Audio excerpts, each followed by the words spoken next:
See, me, I'm just a firm believer in divine timing, and I affirm that every day. So, what's for me is already working for me.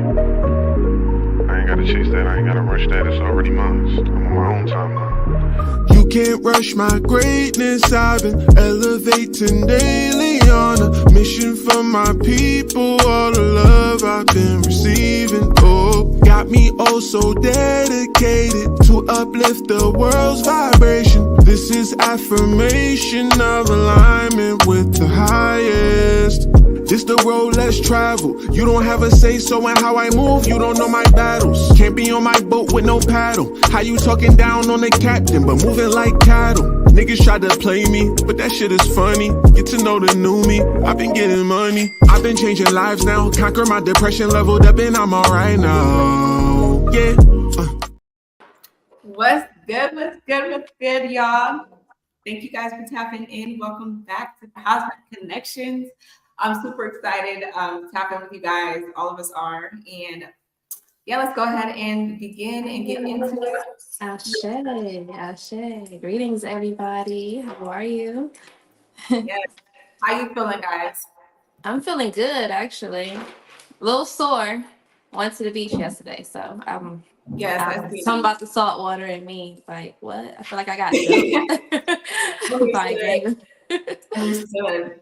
All right, for those who are tapping in, thank you guys for catching us live. We're going to be talking about curses and hexes and just going into the dynamics of it, what we know to be true and understand about it, signs and things like that. So I'm super excited. Me too. So yeah, let's go ahead and get into it. So Cece, let's go ahead and start with you because I know. Well, I can tell you what I've been seeing personally a lot lately when it comes to not even really curses and hexes, but we'll get into that. But I've seen a lot of people that take they withdraw a lot and they don't put any deposits in, if that makes any sense. So I've seen a lot of people get caught up in their own energy and curse themselves. And that comes from a lot of greed, because any spiritual work that you do with your ancestors, whether it's deities or whatever, you have to put deposits in. You have to give in order to receive, and a lot of people are not doing that, so they're getting caught up in ultimately putting curses on themselves. Yeah, that's a good way to start. Yeah. It is, because there's a lot of times where people are not understanding of the craft in general, and they think that they can just get out there and just start casting spells and doing work. In reality, any spell can backfire on you. If you're not aware of what you're doing or how you're doing it, it could not turn out the best, So what are some signs and synchronicities or things that might take place in the event of... Got that written down, my little notes. See, signs and synchronicities of spell work or curses or both? Oh, because that's a good question. That's a good one too. Maybe we'll start there. What is the difference between a curse and hex? Okay, so you have your high priest, you have your practitioner. A practitioner given a lot of practices, a lot of different rituals and stuff like that. A high priestess can too, but it's a little tricky, thin shadow between that line. But when you do several practices, you have practitioners with good intent, you have practitioners with bad intent. And so, you have a lot of people casting spells, whether it's from, jealousy, envy, or whatever, all the same to me. You'll see signs in your energy. I've seen a lot of uncrossing that I had to do, and it mainly came from people they trusted, doing spiritual work, people they confined in. Then you have evil eye, which is basically just someone, a monitoring spirit, pretty much to say. Someone that's eyeing you, like, judging or hating what you have or anything like that. Then you have root work. Now, root work is a little bit deep because, like, the roots, it gets deep. That could be passed down from family, It could be passed down from past life. It could be something that you had on you for a long time and don't even realize it. So it's a little tricky and dynamic, but that's just layman clearing all of that. You have symptoms that you will start to feel, like a sudden streams of bad luck. Anybody feel that?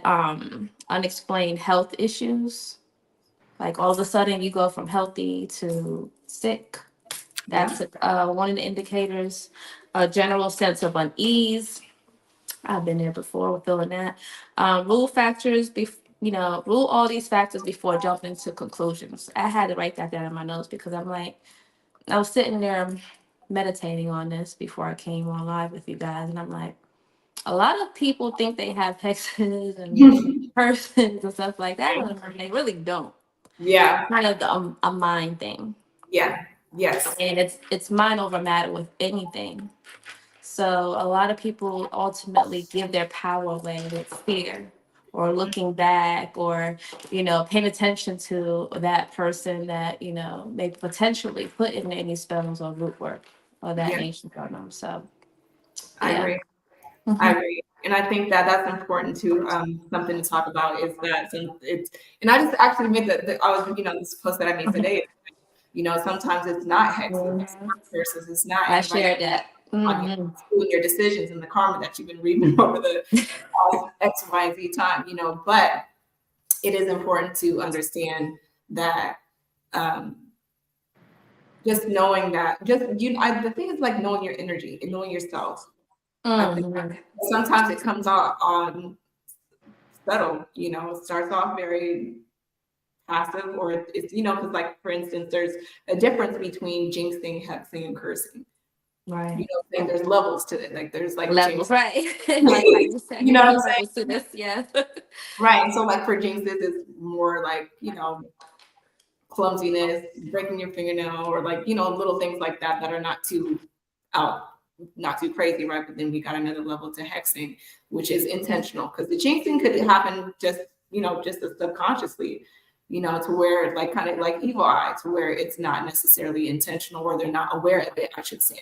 Then we got the hexing to where it's intentional and it's caused, it's done to create some kind of misfortune to the person that they're doing it on. You know what I mean? Exactly.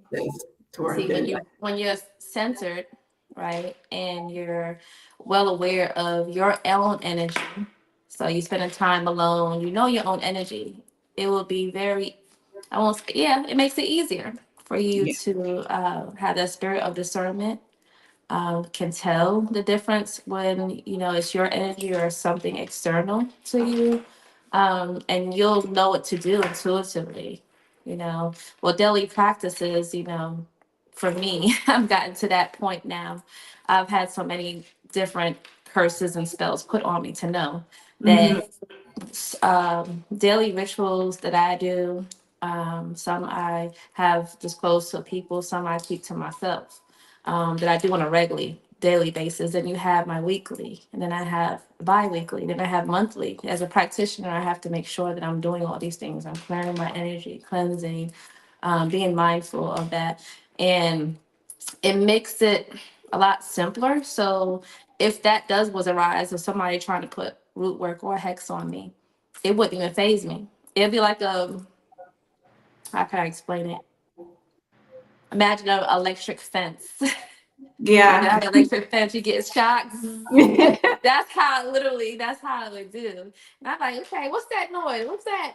Oh, okay, somebody's trying to get at me. Okay. No, agreed. Make you aware. Agreed. I agree 1,000%.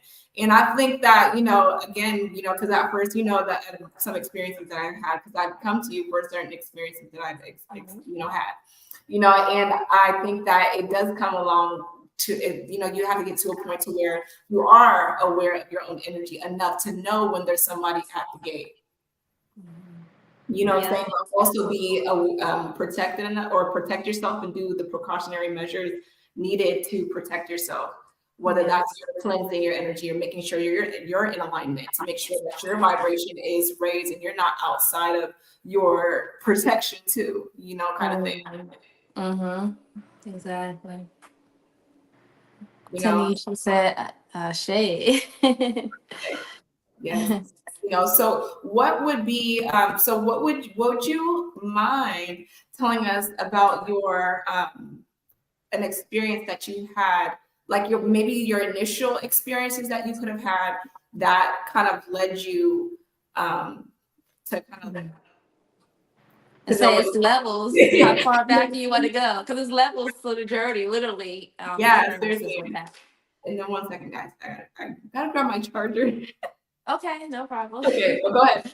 Okay, so I've had one experience where, um, literally, I had a. This is when I didn't have a following at all. I had a particular person, won't say their name. It was a masculine man, and they would love bomb me all the time, like every picture, every video, everything that I share on my lives.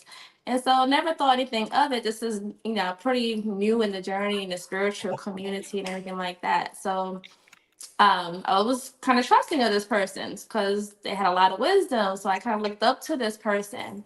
And so one day it was like a 160 turn on a live, and they asked me for a word of advice and some knowledge from me and asked if they can message me. And I said, sure. So they did FaceTime on the messenger, and literally, like, y'all see me on the camera. I'm sitting across from them. And one thing you can tell when there's some type of dark force or dark energy in someone, you can tell by the eyes. Mm. I'm always looking at the eyes. The eyes is the window to the soul. Mhm. So if they have a curse on them, or if they have some dark entity, whatever demon you want to call it, you'll see it in the eyes. So I assumed something was off, but still didn't really, take heed. This was a learning experience for me to take heed. So Yeah. he's doing something off camera where I can't see with his hands. Mm. And he said he just went to the market to get some meat. I think it was a lamb or something like that. Oh. And he's talking, I'm talking, answering questions, and I feel kind of off. And something in me was just like, you need to get off of this live, or not the live, but the video call. And before I could even do that, he hung up, or the phone disconnected, or whatever. He was off, and I felt, I knew what it was going on. If I didn't know, I Yeah. knew. I felt jittery, like the butterflies people feel in the stomach. That's not Mm. romantic thing. That's a bad thing. That's a sign that you need to, you know what I mean? I Yeah. was stuck where I was, and I felt so weak. I feel literally like my life force is being siphoned out of me. And it Mm. was scary because I was by myself in the Yeah. house. Mm. And that's when I came up with the dragon blood soap a couple of weeks prior. So my only intention was to get my ass downstairs from my bedroom. I was weak, so I was scared of really falling down the stairs. So I'm holding on to the banister. I get into the bathroom, I'm taking off my clothes as fast as I could. I'm getting in the shower with the intention soap. And I'm praying, doing my affirmations and calling my energy back. And started clearing with the soap. And I felt lighter immediately then, but I still felt this, some of the symptoms. So I went back upstairs, I went to my altar, lit my candles or whatever. And I just laid down. And I went to sleep and I woke up, it was gone, but I already knew then. So this person tried to play it off, I blocked. That was a cord cutting, did my cord cutting. They tried to reach out to me from a different pages. And I thought, well, I know I wasn't tripping. I'm like, well, how could this be? This is somebody, that was love bombing. I didn't know what love bombing was then. And then I talked to a couple other people because I'm not messy, but someone had mentioned him and said that they blocked him as well. And I'm like, okay, this is interesting. So that was like one experience where I really knew that there was being some type of root work on me. And it was scary. But Yeah. it made me brave, and it let me, step into my power. So that's No, one experience I had. yeah, I Live. agree. Like, No, seriously, I think that on this journey, with what I've experienced, I realized that a lot of the things that we experience are initiations into where we're supposed to be doing, or who we're supposed to be helping in this lifetime. And I completely resonate with the aspect or the part um, feeling like your life force energy is being sucked out of you. And I think that was, and I'm just thinking about the time where I can literally feel someone pull my energy, or like feel like it's my energy, my life force is being sucked from me. But this woke me up out of my sleep from a nightmare, because my confirmations came first from, I mean, there was little things happening around me that were kind of out of the ordinary. And I was like, damn, I know I'm clumsy, but I ain't this clumsy. Yeah. Like, you know, it made me like, like, that's interesting. And then, you know, I was just like, okay, whatever. And just, I think I started getting, well, not even I think, I started getting dreams about it. And I've never had dreams of people doing any work on me. At all. So this was like, it raised a flag for me. And I was like, okay, like, what do people want to do with little old me? Like, dang, you know. And so, but as time goes on, I realized, you know, it's more things started happening. I started even feeling energy in my home as well, that I was like concerned about. And usually I'm like, I was at peace at my place, but there was like a moment to where I felt like something just came and was like sitting there, right? And then my son started like crying, which I know he's very intuitive. So I'm like, I know that there's like another energy. Feel it. Yeah. Yeah, you know. And so I started having car issues, random gnats, flies in my house. I was gonna say, you had a lot of flies in here. Yeah, no, yeah. I was like, oh no, like, this is not, what the hell? I live in a place where it's not like California. California, you find a fly everywhere you turn your head. You know, here there's not, you know, you don't get it that much. So to see all of those flies for no real reason, and then gnats for no real reason, it was just like, okay, there's something going on here. And then I got, you know, confirmation from some readers that confirmed it for me. And it was mind blowing at first, because I got all the confirmation I needed through dream state, you know. And it woke me up in the middle of the night at one time. And literally when I woke up out of my sleep, it felt like my life force was being sucked from me. And I knew at that moment what was going on, that someone was in that moment literally doing a ritual on me. Wow. You know, so, yeah. And I think that at one point I came to you for one of the times. I remember. Yeah. That was one of the times, huh? One of the times. I was like, you know, but it's like you at this point, it's just like you got to be aware enough of yourself, because after a couple times of it happening, you become much more aware of your own energy. You're kind of forced to when you're in that kind of spiritual warfare.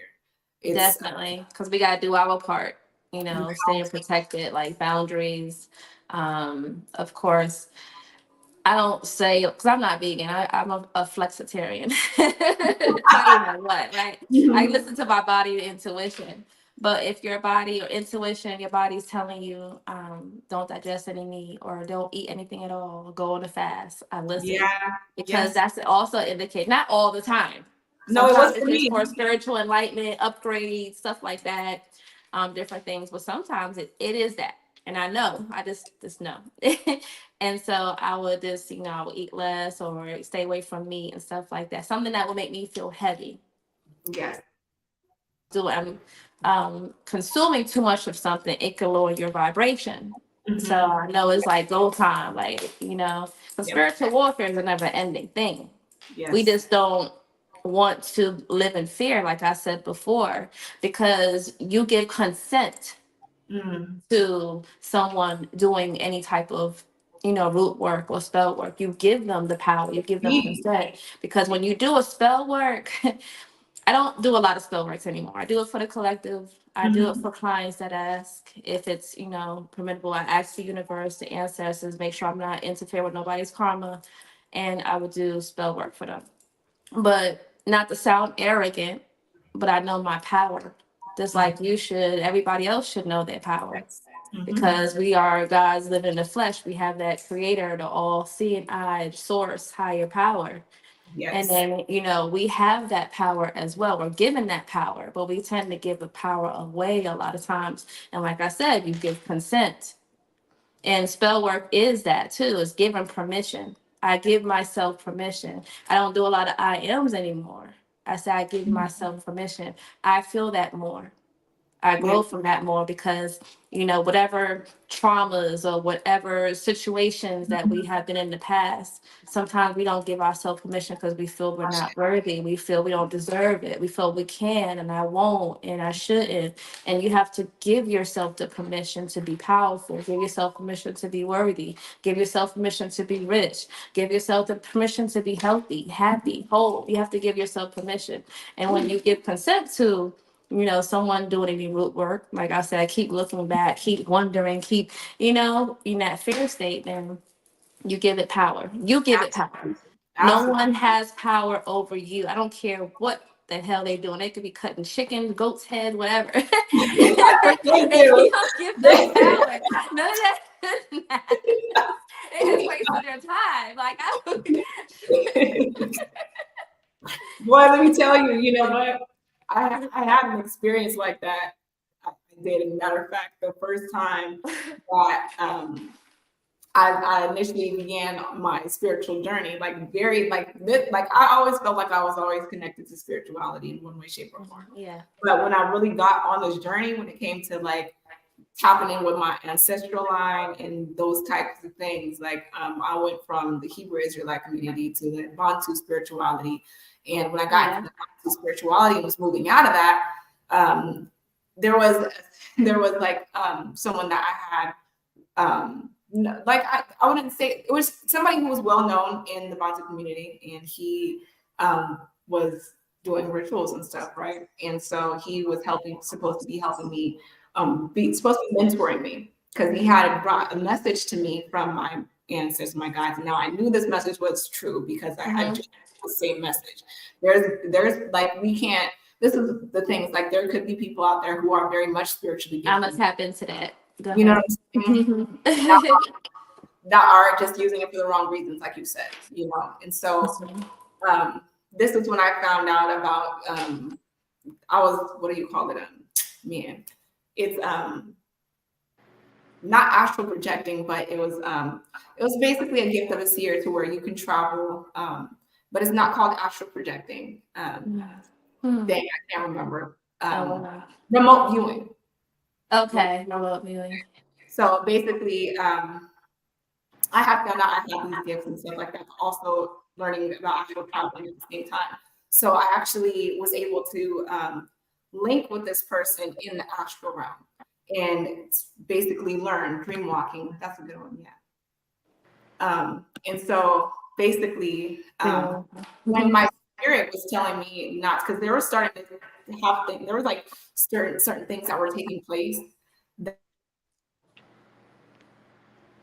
was like, okay, like my spirit was like, I don't know about it. Like, I think I need to back from this. You know what I'm saying? Right. My dreams were becoming way more intense.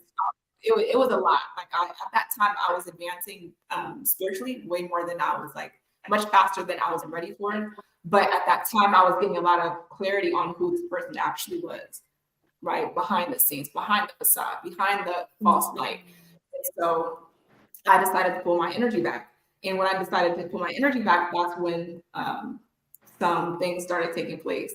And it's just like you got to know who you are, because at that time I didn't. That's why we went through the experiences that we did. Because I guarantee you, 10 times out of 10, when we went through those experiences, like the more dramatic experience, because we still going through experiences every day. We still, people are still doing dumb shit. But it's not affected us as much because we've learned through those past experiences to stand in that power. Because a lot of times, especially when you're, learning different things and you're up under someone, learning different things and you trust them, right, in the spiritual community, whatever, some people tend to give their power away. Yeah. And then when you do that, you lose control and sense of what your energy is and what you're doing and what is being done. Because anytime someone comes to me I'm like, first of all, I'm always telling people, don't worship me. Yeah, You no, gotta yeah, follow me. I'm not your absolutely. leader. No, yeah, I'm not doing for real. that. I'm telling I you, am me. You are you. I am giving you guidance. I'm yes, giving you clarity. I'm helping you give you clarity. I'm helping you heal. But you have yes, that ultimate power. The same power that I have, you have inside you. I'm always actually. telling people that. I'm never trying to play God Mm-hmm. on that sense. I don't Yeah, care what anybody else is doing. I believe in a higher power. So, absolutely. No, what I'm saying? so do I. I agree. It never steered me wrong. And I believe a lot of times when people are doing darker forces, they tend to lose themselves in that way, They where do. they are wanting to have more of that power of, being that. Not saying we're not gods and goddesses, you get me? But But there's an we did not ultimate. create the sun, the earth, you know what I'm Yeah, saying? And some exactly. people want to project and play that, and then they lose themselves, and then that's when it's easier for them to be acceptable to darker energies, darker Mhm. forces. Yeah, Not and in a those. dark energy like with manifestation. It's different, two different darks. Yeah. Yep. You see what I'm saying? Yep. So, yeah, and then that controls and takes over their mind, and they lose sense of that their reality Yeah. where. They have that false sense of power, thinking that because the thing is that when you're tapping into certain energies or dealing with certain entities or whatever the case may be, you it's like you got to be careful because you're Very. tapping into something that you're tapping into beings that have been here, been there, and done that. And you're not even fully tapped in or aware of who you are. Right. You know what I'm saying? And I tell people all the time, like my clients, and when I'm doing my one-on-ones, like like, because a lot of people are interested in even astral traveling. Like you better learn Ooh. energy first. You Yes. have to learn who you are because what you don't even see beyond yourself. How can you expect to see beyond the spiritual realm or understand certain things to a degree, right? And so we got to be very mindful and be careful of who we're dealing with because you're dealing with entities and spirits and whatever that are ancient. A lot of Mm-hmm. them are trickster spirits, or a few of them are trickster spirits, and they're out here playing people left and right because people think that they have a hold or know this entity or this spirit. And then by the time Right. the entity's done with them, you've been Mm. lost in your rabbit ass mind. Yeah. You A know what I lot mean? of us are ancient as well, but either one, we Well, don't yes, realize yeah, who we are. Or yeah, we may have maybe a new soul. We have a lot of new souls here on yeah. Earth But that before we are are really become first time parents. before we become So, aware of who we are, yes. consciously aware of who we are, then you can, Mhm. things can And now I happen. laugh at these little demons. I'm like, Yeah, and that's why I really love the you fact. cute. They Yeah, but mad. They that's get why I love mad. They the get fact real that you angry. said Like, what? permission, right? But that's why Yeah. I love the fact that you Oh, they said hate give this me bell too. permission, Anything like right? that, they hate that sound. Get on out It's of like here. I don't know about something about the vibration of bell. Because one of my clients like, what tools can I utilize? I'm like, first thing you want to get you is a bell. Or Yeah, sister. yeah. Yeah. You So know, and that's what I was saying is like I love the fact that you said giving permission because we are already who we are for one. yes. And a lot of the times is that you can know who you are to a degree and just be Mhm. standing in your way. You don't give yourself the Yeah. permission to fully walk in that power that you know that you have. You know what I'm saying? Like there's been many a times where you're like, you're afraid of your own power. You're afraid of you don't know how powerful like things like that. And I'm like, well, I know I'm powerful, like whatever. But at the time I wasn't giving my permission to fully walk in that power. So I love that you said that, but giving the power over to because when someone's putting a hex on you or a jinx or whatever, it thrives off of your fear. It And feeds off. fear lowers your vibration. It lowers your the moment It's that you actually science. It's all in the brain. The mind, the brain works, Mhm. coherently in the heart. So, yeah, it does definitely lowers the vibration, and that what helps the spell work to, I guess, just stick. Good. And so, what my question I would ask you is that if it is only a mentality thing, right? Just to clarify for those who might even have the Hmm. question, it came to my mind that for those who were just like, if it's strictly a mental thing, right? And it just like depends on your mentality. how does it get to you in the first place? Right? Or is it just a mental thing to keep it from, you got to worry about your mentality to keep it from enhancing or growing or tearing up your life in any way that, Right. you know what I mean? See, me, I'm both. I believe in the concept of the science, right? We're working with the mind and spirituality. So 99% of it is the mind. Wait, I take that back. 98% of it. One matter of fact, Spirit said no, take that back. Okay. It said reverse that, and that makes sense. 98% of it is the heart. 1% is the mind. The heart controls the mind, believe it or not. And then the other 1% is, the intentions of, that person and your intentions. So let's say, for instance, you're not grounded. You're not tapped into the 5D. You're not listening to your spirit, right? Yeah. Paying no attention, just going blindly.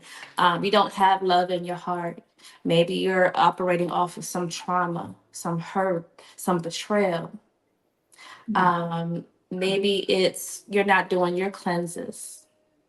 Maybe it is you're not protecting yourself from setting those healthy boundaries. It's a number of things. Yeah. 1% that will make it, I guess, leak into your energy. And in your heart, if you don't have love in your heart, then you have those things that you have not worked on. You have not done the shadow work. Then, baby, you're going to get hit. Yeah. Left and right. Right and left. By yourself, by external influences and internal influences. And the bigger imposter is sometimes, not to say you, I'm just saying in general, is the person. Biggest imposter yet. Like, if you shift yourself out of your own way, nothing can affect you. Nothing. I think so too. And it took me a little bit to realize that, especially as I was going through it.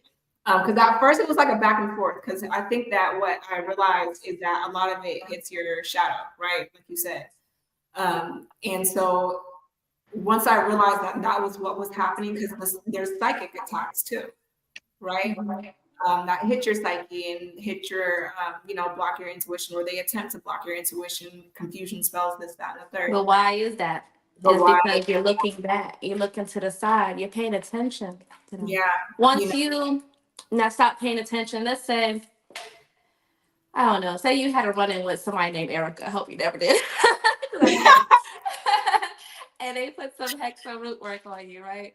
And you know it, right? And okay, you know your power. You do your candle work or your magic, or you do the meditation and you ground yourself. So you're balanced, right? You're not too high, you're not low, you're balanced. Need both. And you're connected, right? That is your key. Like, it's done. The work is done. Erica, cannot control you. Erica can penetrate you with any dark magic. But as soon as you look back at Erica to see what's going on her page, see what she's saying, see what she's doing, asking so you looking to your left, you looking to your right. You're that is giving power back into any type of work that she's doing. So it's a paradigm shift. This is a simulation. Yeah. Change your simulation. Everything else changes. If she vibrates out of your energy, you're no longer thinking about her. She can do work over and over and over and over again. Some people come to me like, so-and-so is doing work to me again. And I'm like, listen, I need you to stop, because that gonna be $300. Like, I'm not money hungry, so I'm not one of those. Like, listen, please, for your ancestors' sake, your higher self was like, wait. Stop it. The work is done. Stop paying. Stop looking back. You're feeding it attention. Whatever you give your attention to is gonna, you're gonna attract more of, or you're gonna invite it into your energy. So I definitely agree. I agree, because I know that it's like, even for myself, and just kind of like just looking at, like, just not paying attention to that. That's what kind of helped me with the mental aspect, because I think it was like a year ago when it was like really heavy. But what I started doing is using it for shadow work. You know what I'm saying? Because I'm like, okay, you know, and I was just getting all these downloads as to like why I continue to experience what I'm experiencing. And I'm like, dang, like, it's like, you know, like, where my team at? You know what I'm saying? But then I just looked at, you know, the big picture, and I realized that there was a lot of things that I needed to work on within myself, that if I worked on those things, that it would, you know, eliminate a lot of that chaotic, you know, energy that was being sent my way. You know what I'm saying? But first I had to remove and release the chaos that was in my subconscious. That spiritual cleanse. And that's for us. That's for us to clear our mind, get clarity, balance. We're cleansing our energy of any impurities, any negative intentions, any evil eye, anything like that. So yeah. So I would like to ask you, Crandall, if you have any experiences, or from a masculine's point of view, when it comes to spell work, or that you've experienced when it comes to curses and hexes, jinx, evil eye, and this, that, and the other. Absolutely. I had this one practitioner I used to deal with. That's why I watch what certain practitioners I deal with now. That I was getting readings from and stuff like that, that I would buy jewelry from and stuff like that. We had a pretty good, you know, friendship as well. You know, it was outside of business as well. We had a pretty good friendship, but over time, you know, this practitioner like really started like catching like heavy feelings and things like that, right? And at the time, I just wasn't at a place where I was even ready for anything like that. You know, I was still on my healing journey from some things that, you know, happened in my past. So um, eventually we fell out, you know, about that, you know, because that's just not something that I wanted, even though it was being pushed and pushed and pushed on me. And not too long after that, I just started having like these like sharp pains in my head out of nowhere, and that's how I knew they were psychic attacks. I didn't know at first. I just thought it was like something wrong. Maybe I'm not getting enough sleep. Maybe I'm not staying hydrated enough. You know, things like that. Because that was before I didn't even know about like curses or hexes or anything like that. But it would just be at the most random times. Like I'll be in the middle of work, and this is back when I was like working in hotels and stuff, and I'd just be working, doing my thing, pushing my little cart around, and the pain would be so sharp, it's where it'll stop me in my tracks, and like, and I just had to stand there like, oh my God, what is that? And then it'll stop, and then I feel good, go back to working. A few hours later, same thing. You know what I mean? And it just kept on reoccurring and reoccurring to the point where I actually had to go see somebody about that. And they said, well, yeah, you're being psychic attacked because someone put a hex on you. You know what I mean? And you got to cleanse yourself to get rid of that. Yes, I can do the work for you, but you have to ultimately get away from that person, get them out of your energy, don't even think about it, and just move on, right? So now I really watch when it comes to letting people in my energy who I'm dealing with, you know? And before I even try to let someone in my energy, I'll try to figure it out myself, because most times, you know, what I see now is people projecting their energy, you know what I mean, maybe through a reading, people projecting that energy through certain things that may not necessarily be something that happened in your life. It's something that happened in their life, but you opened your energy up to it. So it's ultimately going to begin to happen in your life. You know, that's a transference. You know what I mean? So after those psychic attacks, I really just stopped watching what I was giving my energy to, and just really like honing in on my ability to discern more. You know what I mean? But I think the biggest curse that we all should be aware of is the curse of not knowing ourselves, right? Because we chose to come into this earth school, right? And when we came to this earth school, we was completely wiped of all our memories, all our ancient knowledge, all our ancestral knowledge, right? So we have to think about that curse before we even think about other people cursing us, right? Breaking that curse of a limited awareness of self. You know what I mean? Yeah, that's a fact, and I think that's like you said, that's the worst of it all, because that opens the doors to all those types of I'm glad energies. you said that. I haven't thought. The lack of knowledge of self is the worst curse known to man. That's the only reason why we're in the situation in society in general, because we don't know who we are.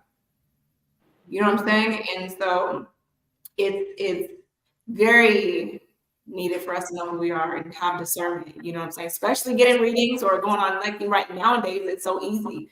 You can hop right on TikTok and pass forward, scroll 3 times, and there's 3 different people doing love spells, rituals, and all of these things. Right. And I love the fact that you earlier said, asking the universe, asking your guides before if you're into spell work or you do any type of work for anyone, and you always should consult your guides and their guides, because you could be interfering with someone else's karma, which will inevitably you reap that karma too. Yeah. You know what I'm saying? Fact. So, every now and then I get them. I wouldn't say it's coming from a specific person, but now I just go ahead and do a return to sender, and it'll just, you know what I mean? Because, some of us are just naturally gifted with the powers of just magic without trying too hard, if that makes sense. Without overly doing the most, some of us just have a natural talent and ability to be able to shift and move things. You know what I mean? Yep, master manifestors. Yes. And I agree.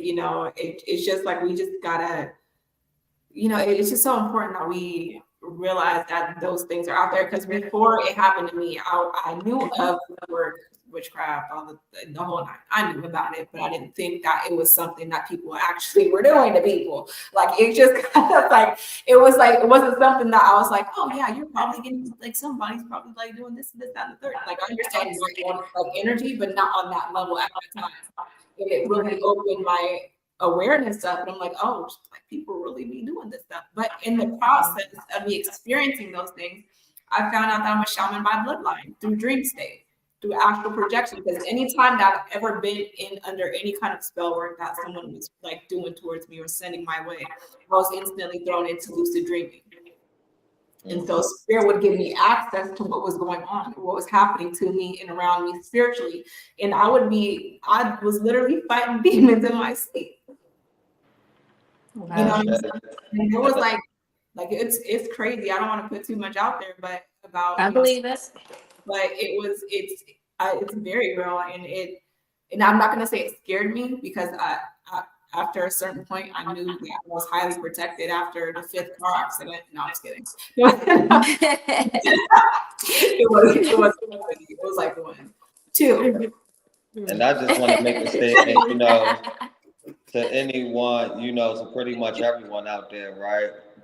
That you first must recognize that on a grand scheme of things, you shouldn't worry about, of course, you got people that's throwing stuff at you, but on the grand scheme of things, you should be worried about higher entities and powers that's throwing things at all of us as a collective, right? Through the things that we see on social media, through the TV that we watch, through the parasites that we eat on a daily basis, right? It's one big curse, right? And that's why, it's this crab in the bucket mentality where, on a lower level of the pyramid, we have to do those type of things to each other, right? Because one person has to step on the next one to get what they want, right? But when you become aware of yourself and become aware that pretty much everything around me is set up to curse me into not becoming who I'm supposed to be, then that alone ultimately is like the biggest form of protection itself, because you're aware of it now. And once you become aware of it, then the defense of it becomes a lot easier. When it comes to, just others, in their own reality, if that makes sense. Right. Yeah, perfectly. Yeah. It was funny because we talked about power, and something strange I'll never forget to this day happened to me. I was at a healing event, and this I forgot her name now, but I think I met her through a metaphysical shop. We bumped into each other. She had me one of those cards or whatever, and it was like a sound healing, and all these goddesses gathering. I was like, okay, I'll come through and support. So I did, and we're talking at her event, and she just looked at me, and she gave me this glare. I'm like, what is she looking at? She was like, "You are powerful as fuck," and she scared me because I was kind of taken back, like, why is she looking like, am I divine? And then she's like, Yeah. you're powerful as fuck. And then that always stuck with me. And I was like, now that I'm seeing that my power, I'm like, oh, that's what she meant by that. Because literally we was talking about, to give it permission. And I'm not going to say too much either on this live. Understood. But it's a couple of people and throughout my journey since 2017 till now, I'm just going to put that timeline, that was throwing hexes and curses at me. I didn't even lift a finger to do a return to sender. I don't put hexes and curses on anybody. Some people don't believe in karma, some people do, but any energy you put out there, you're going to get back. That's just the laws of the universe. Whatever Absolutely. energy, even if you think you're right or where you think you're wrong or whatever, you put that energy out, it's coming back. Yeah. So I didn't even do a return to sender. I noticed it, I was aware of it, and I moved on. Literally, I blocked that out, and I've come back to know that these people has passed on. I'm like, oh, shit. You, Oh, shit. It was I happening was my right energy. about They to passed ask on. I'm like, you. I was right about to ask you. what? Have you ever I do experienced that? And death I'm going to spells? my spirit guides, and they were like, don't look back. Let's keep. I'm like, oh, No, seriously, shit. that's man. Oh, I And, guess and, I and, guess and it's it's crazy different for because me. Oh, go ahead. I'm sorry. I didn't mean to no, cut you. you good. I was gonna say one thing. It's crazy because my spirit guide that has been with me through the beginning, like since birth, to remember who I am as now. They were like, sometimes it's kind of hard how to explain it to me, but this has happened to both of y'all too. I'm already seeing it. But you're put in certain situations with certain people. Let's go deeper. Certain entities on purpose. Because you are innocent and pure in a sense, and you don't look big, bad, bold, powerful, and people people test the waters with you, and you're sitting there like a little flower, and they try to pick the petals and shit, and it's poison, and then boom, you're like literally sit there in that particular timeline in that person's life on purpose. It's a test. Yeah, no, it As is. what they're going to do. Like you have you can make things right this lifetime, or you can keep repeating it. Yes. And that's why I post that made probably a few months ago or whatever. Like, people will, like, at the end of the day, it all works out for our highest good, no matter what. That's just what it is. It's serving us in one way, shape, or form if we choose to look at it that way. It's all about perception too, right? Yes. But at the end of the day, it's like, I realized for myself, like, dang, like I learned a lot about myself by the way of your misuse of magic. Mm-hmm. You know what I'm saying? I realized so much about who I am spiritually, physically, past life. You know what I'm saying? Like it literally, like I said, every time there was someone who, because the person was also doing death magic on me. Like literally in like I said, put me into these very lucid dreams every single time. And every time I took a piece of who I was out of that dream. And I realized, and after I had a few of those dreams, I ran into a reader, and she basically, she's like, you know what? You're basically like, you're on a path to remembering who you are. And she's like, it's an honor to be in your energy. What I'm saying, and this wasn't the first time I've heard anything like this, but at that time, it was like there's things that started clicking to me. Right, same, yeah.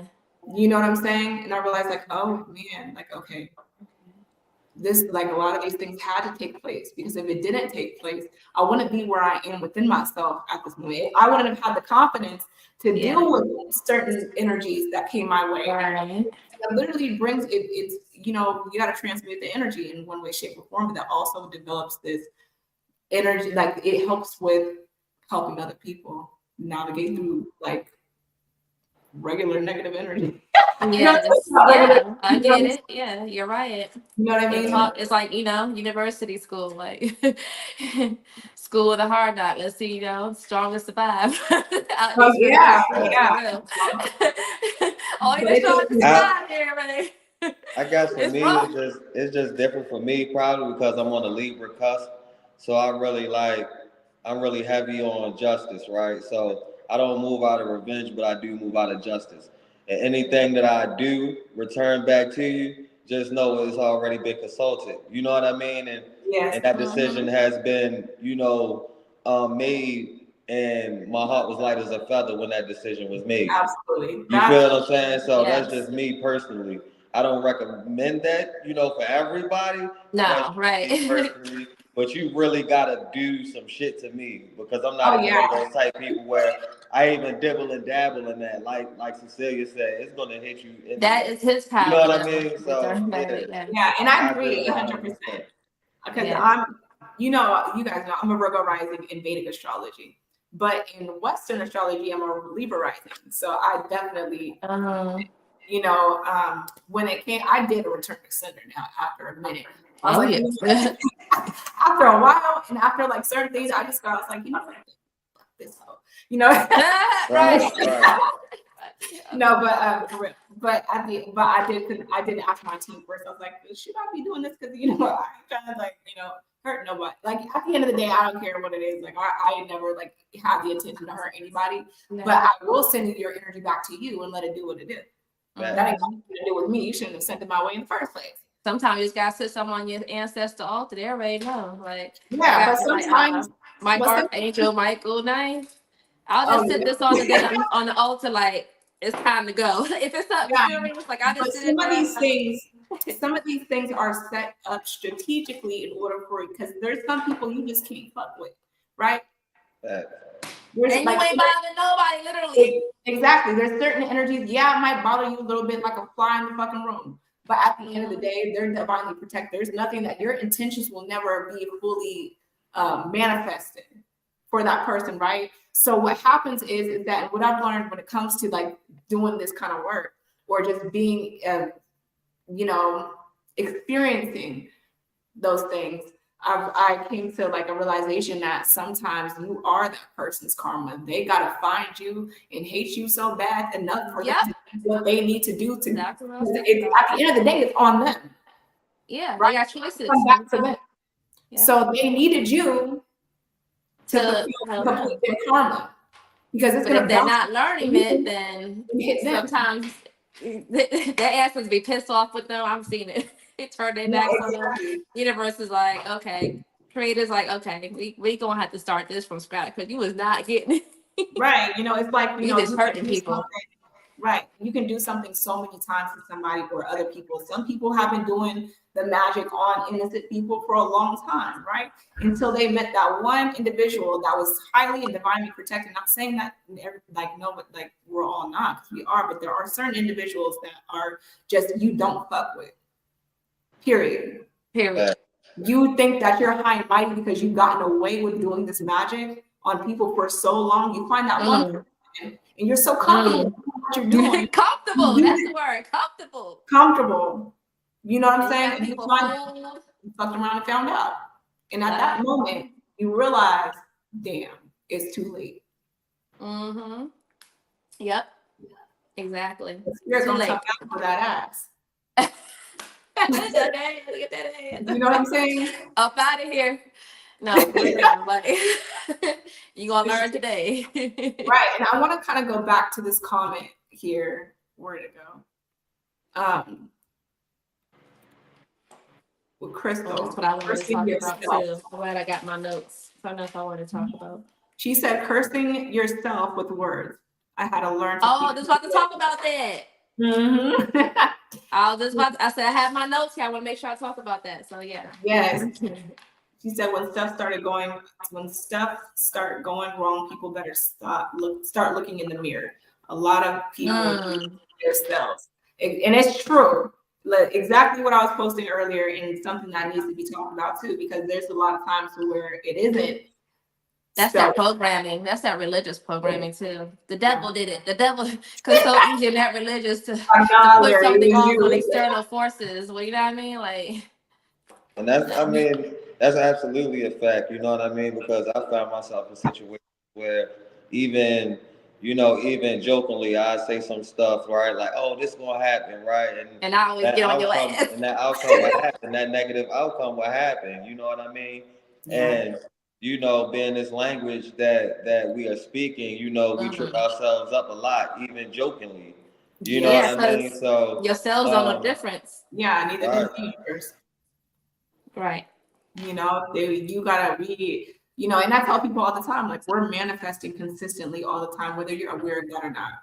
You are always exactly. So the less conscious you are, the more chaotic or all over the place your life is going to be, because you're not even, depending on your subconscious programming, of course.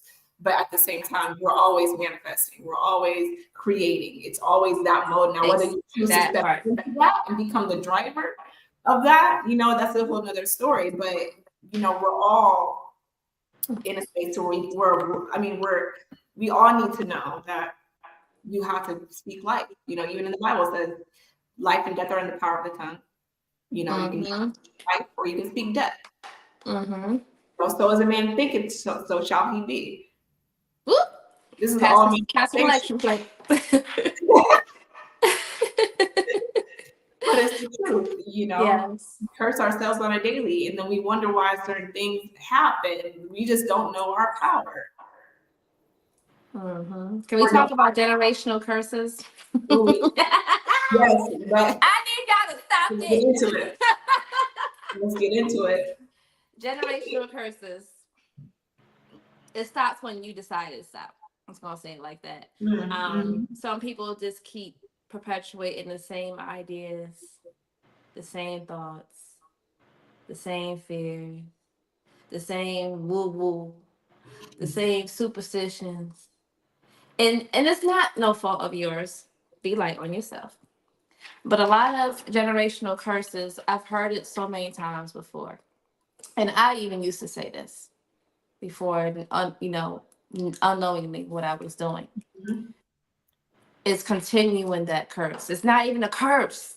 Because, someone would say, my great-grandmother, my great-great-grandmother had a curse done on her, a hex put on her from a witch or something like that. And my family has been cursed ever since then. We've been always broke, or we always been poor, or we always had death, or we always had this sickness. You're continuing that curse. You're continuing that energy, that curse. Because your mother did it. Yeah. Your great-grandmother did it. Your great-great-grandmother did it. It stops when you stop. When you're fed up. There is no curse. That's it. Period. There's no curse. People looking at me like it's a bad habit. So we just talked about mind over matter. We just talked about, controlling your own reality. We just talked about shifting your mind. We just talked about shifting your energy. We just talked about taking your power back. What curse is there? Can I add to that? You sure can. To add to that, right? Drop the mic. And to add to that, right? My personal, belief is that, most of our ancestors that have transitioned, weren't always the best role models, right?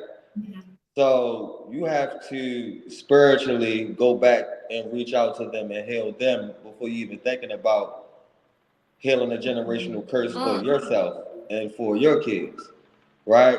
Because if you are worshiping ancestors that still have entities that's living and feeding off of them, of course they're going to want to feed off of you too, through your ancestors, right?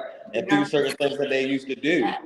You feel what I'm saying? So, we have to take a step back to take a step forward. We have to go back and heal them and heal ourselves and heal our kids. I'm so You glad. feel what I'm saying? So I think that's a Yes. big thing that, you know, a lot of people don't talk about as well. You feel what I'm saying? Because a lot of our grandmothers, grandfathers either grew up in slavery, the crack epidemic, a whole lot of violence, the alcoholism, all that good stuff, Sexual right? And traumas. and we don't exactly. And yes, you know, we go to them, we praise them, we have our altars, but how many times do we go back and send them healing, love, and energy? You know what I mean? Giving them offerings just for the hell of it without asking for anything. You know what Yeah. I mean? And that's Drop how the you mic heal their again. energies, right? So they can become the best spirit team for you. And then that's when you can begin to break your own curse that you feel like has been passed down through you, whether it's genetically or hereditary, right? Yeah. Because curses can be passed down through your traits, right?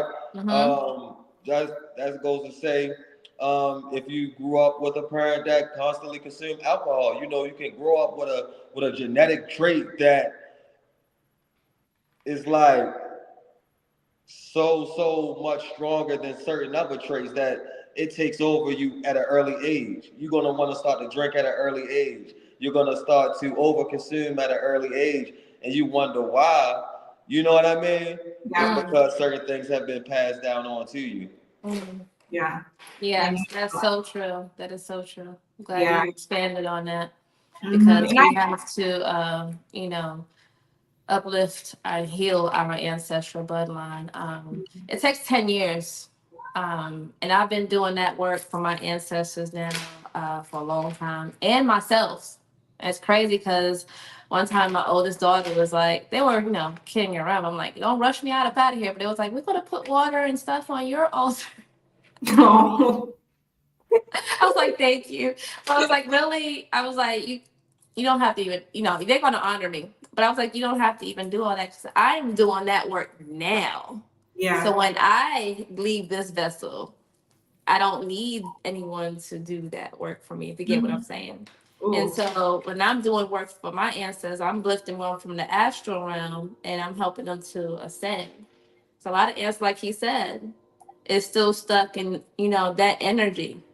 Yeah. Still playing out that energy. They're stuck here. They're still living in that trauma. And a lot of people are asking their ancestors for guidance. You can't even And guide some of themselves. them ancestors is on, you know, 3D level for real. Yeah. No, And for tell real. us I don't do spoke what on you want earlier, so right? and so. And you like, okay, what?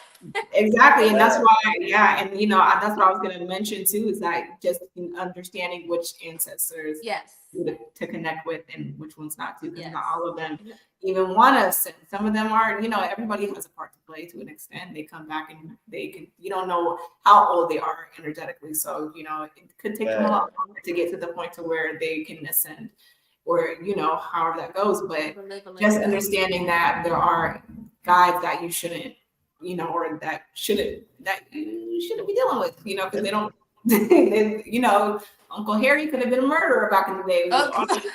And You it know, goes deeper, right?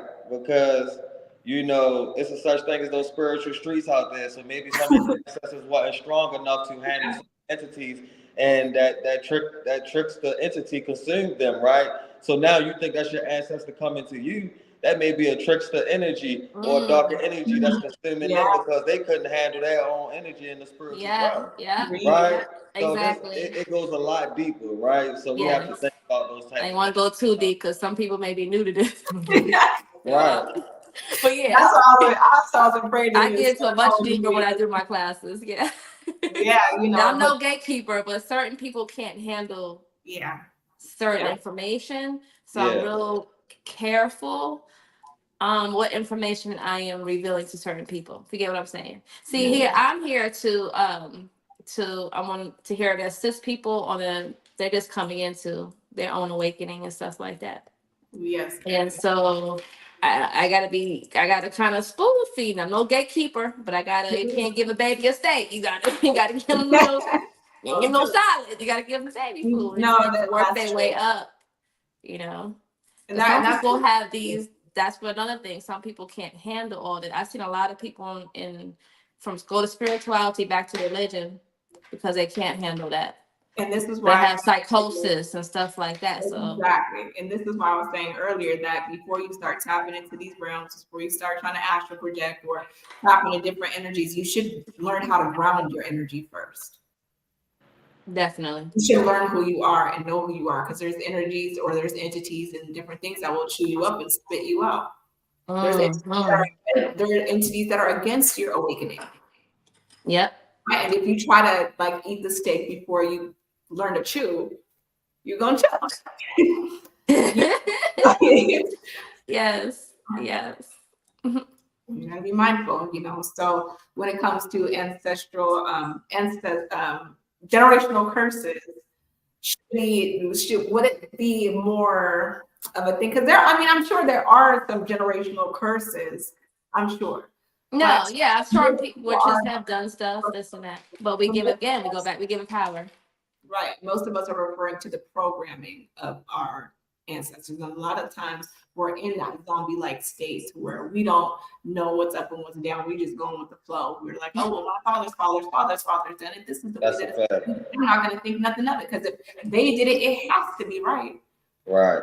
And they don't see it being wrong because they've seen it all their life, right? And so there always comes that one that's like, hold on. Absolutely. And you have to learn to separate, the 3D aspects from the 5D. You may have a certain curse that has to deal with, like I said before, certain abuses of certain substances, right? That's 3D, right? But in the 5D, you may have had ancestors who was always dealing with trickster spirits, so their lack of discernment wasn't always the best, right? Yeah. So maybe your lack of discernment is not the best. Maybe that's something you have to strengthen up. You have to strengthen up your abilities to even be able to even have an awareness of what's already on you. Yeah. I've seen, who, you can tell whose families have curses. Right. Like, there's a lot of unfortunate events that take place that are, really unexplainable. I know people's curse from it. I was married to one of them. I told them when I was married to him, I was like, listen, your this is before, whatever you want to call it, spiritual life. I've always been tapped in for real. I told him, I said, you have a dark cloud over you and your whole family. Nah, for real, yeah, you can. And I was literally there. I was saving him from a lot of shit. When I left, a lot of stuff happened. And I'm like, okay, a lot of stuff happened to him. He lost his brother. My condolences. But I was like, I don't know what's going on, but you got to fix that. But he don't want to fix it. He don't want to fix himself. So it's going to continue. But it's not for my children. Yeah, no, understood. And again, like I said, you can feel that. You can see that. Sometimes it's so obvious. People are wondering, there's normal people that ain't tapped in at all. Like, dang, your family's kind of okay. Or you have families who are there's always a death in the family in every way, shape, or form. Like, there's dang, I don't know how many families. Some bad accident. With some bad accidents, stuff like that. You're like, okay, you somebody down the line that did some crazy stuff, For real. And the sad part is that most of the family that came before us don't even take time to even listen or even cultivate that idea, right? Yeah. So I feel like once you gain that awareness and you do wake up, and if you do have children or if you do have nieces or nephews, then you can hit that reset button and begin to cultivate and shape their minds, shape their spirits, right? And then that's when the work begins of breaking that curse so they can keep on passing it down. Because sometimes you just can't go back and reach, you know what I mean? Sometimes you just gotta, keep it pushing, you know what I mean, through the present time and make sure that it doesn't happen anymore. Yeah. Yes. And that's the main thing, is being, making sure it doesn't happen anymore. If you become aware of certain things, traditions or mentalities or perspectives that that aren't serving or your highest good or toxic or whatever the case may be, that's your moment. Yes. Of liberation. And it goes beyond just family, man. Even with kids that's not even biologically mine, right? I always try to tap into their spirits and let them know that, you know, you got some love over here, right?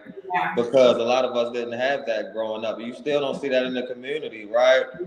Look at the stuff that's happening to these kids out here today, man. It's really ridiculous because they don't have a community. They don't really have anyone outside of their family that's keeping them protected, that's keeping them guided, that's acting as a mentor, right? And you know, that's why, you know, most of the kids they call me uncle or whatever, right? Because that's how I treat them, Aww. whether they biologically mine or not. And that's how we break those curses within the community, Yeah. right? So we gotta start with the smaller things and then, you know, look at the bigger collective as time moves forward and just keep setting those examples. Exactly. That's true. Yes. You know, and that's where it all begins, you know. I love that you said that though, because that changes the perspective on, because sometimes we use words that are more like cementing Mm.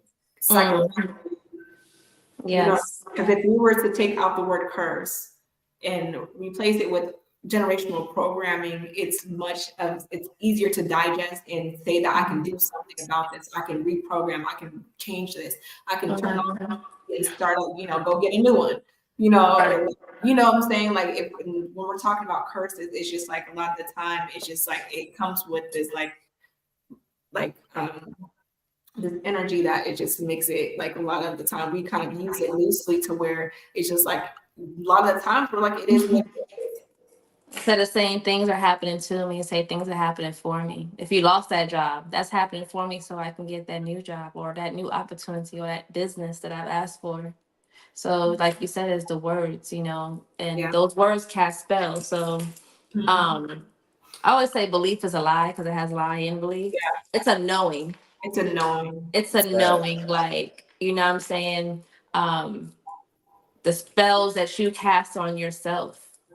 And when people say brainwash is not a bad thing. It's just what you're washing your brain with. Yeah, because you're not even the thoughts inside the brain. You're the Because I'm consciousness. washing my brain with spiritual knowledge and gaining wisdom. And Yeah. I'm unprogramming myself to Yeah. relearn. And I'm still continuing. Like, I'm not even the same person I was 5 years ago when I first began this journey. Oh, not first began this journey, but, you know, in the midst of my journey.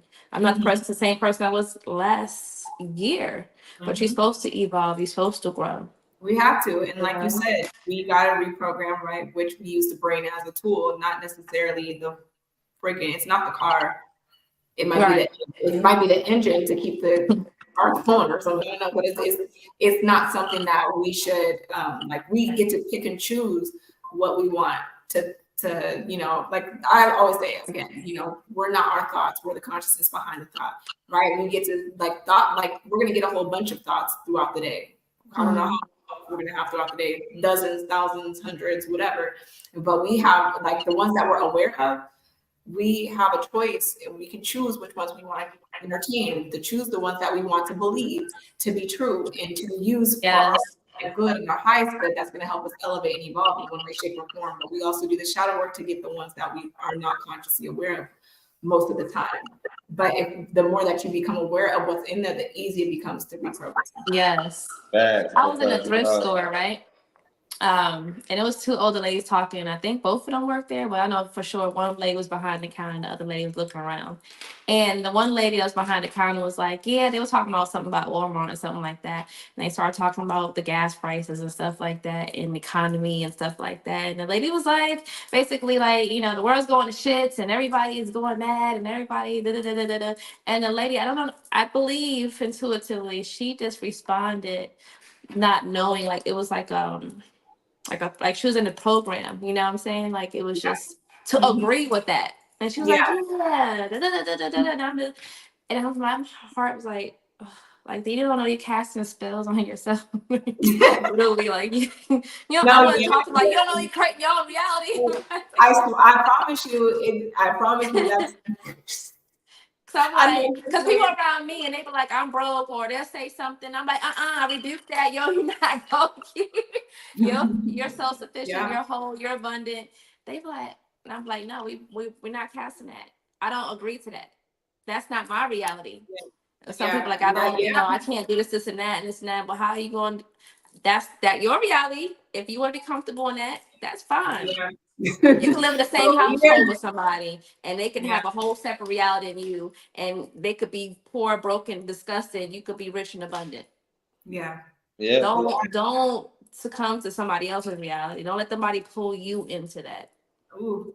That's Okay. Because bad. you let somebody pull you into that, that's what you're going to experience. And then you're going to be like, oh shit, my inner being is letting me know like there's something wrong, because everything starts showing up in your life like that. Yeah. Because And that's start. what you're Absolutely. into. And Yeah.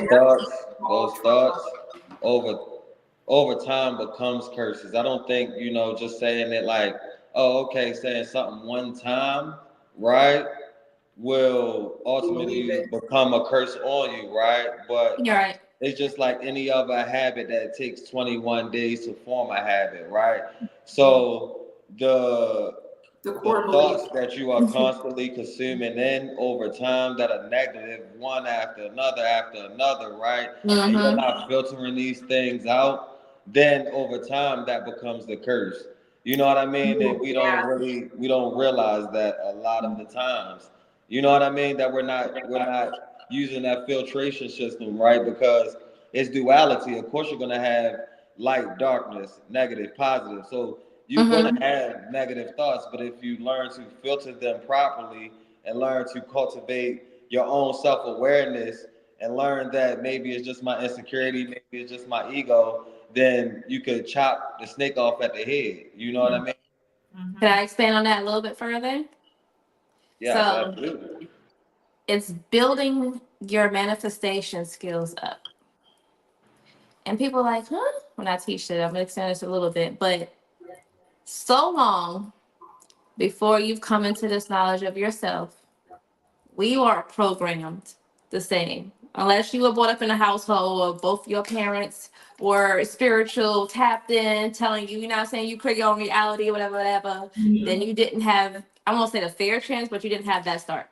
So Yeah. you were programmed in some type of way, shape, or form. And some of those old programmers kept you in bondage, right?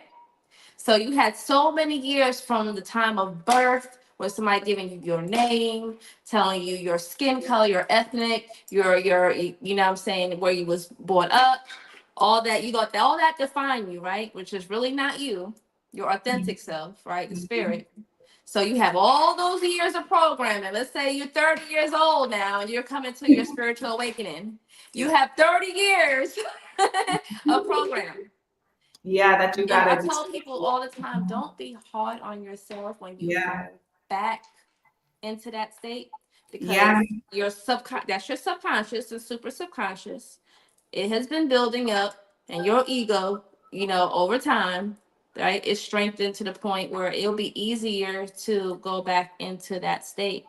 But you Yes. have to constantly work on the manifestation. It's kind of like when you go to the gym. I was telling Ray the other day, I made a I think about that a lot, about breasting 100 pounds. He's like, man, you could have went a little higher than that. You could have 100 pounds.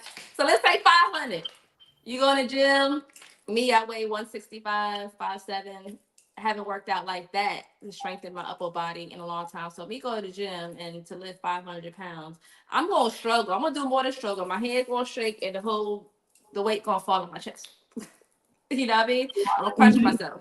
So you have to start, where you can. You have to, press 100. You know what I mean? Work that manifestation muscle. Get stronger. Then you get 200. You have to build it up. And even when you build it up, I'm a master manifestor. I consider myself a master manifestor for real, because I've done it. But sometimes, like they said, it's not, the fear going to come up because we live in the simulation, right? And you may allow that fear to creep in.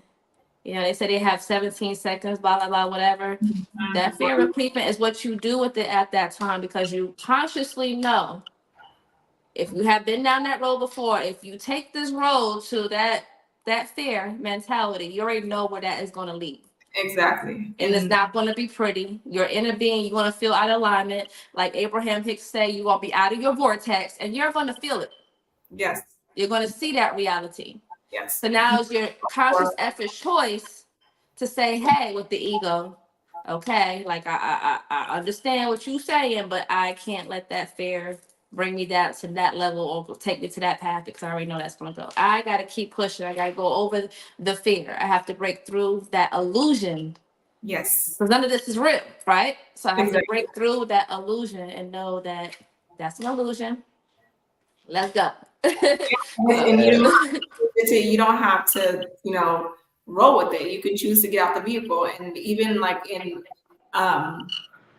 when we're talking about anxiety, we're talking about fear and all those things, because it'll start with anxiety, the overthinking, and the fear starts creeping in, and it's like a vehicle going downhill, right? Mhm. It's you know, you have about 4 seconds to get up out of that car before it starts rolling down. And it's too late to Yeah, get, for real. right? And so we really have, this is where consciousness plays a role. Shadow work plays a role, because the more that you become aware of what you're thinking and how you're thinking, and the programs that you created for yourself, or the things that you're insecure about or fearful of, the easier it is for you to hop out the car when it's time. Like, okay, but you have to choose though. You got to fight for yourself in those times. Absolutely. And I was going to speak on that too. You know, you got to have enough accountability, right? To say that, yes, I'm having compassion on myself, but also have enough accountability to say I'm making fucking excuses, right? Yeah, And there's no reason, you know what I mean? And there's no reason that this shit could continue to keep happening, right? Okay, once, twice, we get it, right? But a continuous thing, at some point, you got to be like, okay, well, this is me. It ain't nobody putting no pressure on me. Ain't nobody putting no hex on me. Let me take accountability for my own bullshit. Yeah, and even if somebody is doing something, a hex on you, like, you still got to take accountability for what you're not doing to protect yourself. Absolutely, facts. Right. However you want to perceive it or view it, there's still something that needs to be done on your behalf, on your end. You know what I'm saying? So, but you know, the fear is gonna come. The fear, the anxiety from time to time, it's gonna show the fuck up and it's gonna show the fuck out if you let it. But at the same time, you have to allow it to get to the point to where it's unmanageable. You have to nip it in the butt when it comes. And that's where we can understand, you know, like you were referring back to going to the gym. The brain is a muscle. You have to exercise it too. You have to practice ways of coping with your fear, or with your and reprogramming that fear. Like, for instance, like for myself, it took me probably like 1.5 years to reprogram the subconscious thoughts to be less go-to when I'm dealing with certain things. You know what I'm saying? Like, after a certain time of being like getting a certain thought, like, oh man, this is all gonna fall apart. I'm not gonna be able to finish the car. Instead of letting that go down the hill with the car, and just, you know, I'm like, you know what? I'm gonna cut that out. Okay, no, I'm gonna finish this time. Everything's gonna be fine. I'm gonna work on this. Let me just figure out something. Let me just write something down, or like what do you call it? Create a plan. Where's my map? I can do something about it other than just sitting there moping in this. Right. But you have to catch it and nip it in the butt before it starts rolling downhill and it becomes too late for you to manage. Yes. Okay? But like you said, getting back to, you know, cursing yourself. Absolutely. Yeah, exactly. And the that's why, manifestation muscle. Yeah. You know, I still watch my little horror stuff now and again, but you know, for the most part, I don't watch it nowhere near as much as I used to, because I started learning. I've been really doing a lot of research, you know, on symbology and how that affects the subconscious mind. So something that you're watching through the TV and through sigils and symbology can be implanted into your subconscious, and that's a too. That subconscious is a sponge. It is. And it remembers everything, even if we don't remember. Exactly. And that's very true. Did you ever had something happen and you like, or somebody told you like, we did such and such and such when we was kids, and you totally forgot about that? Like, oh, and then you really remember, like you get a little glimpse of that? Because like now, I would say it's like I've lived 3 separate lifetimes in one.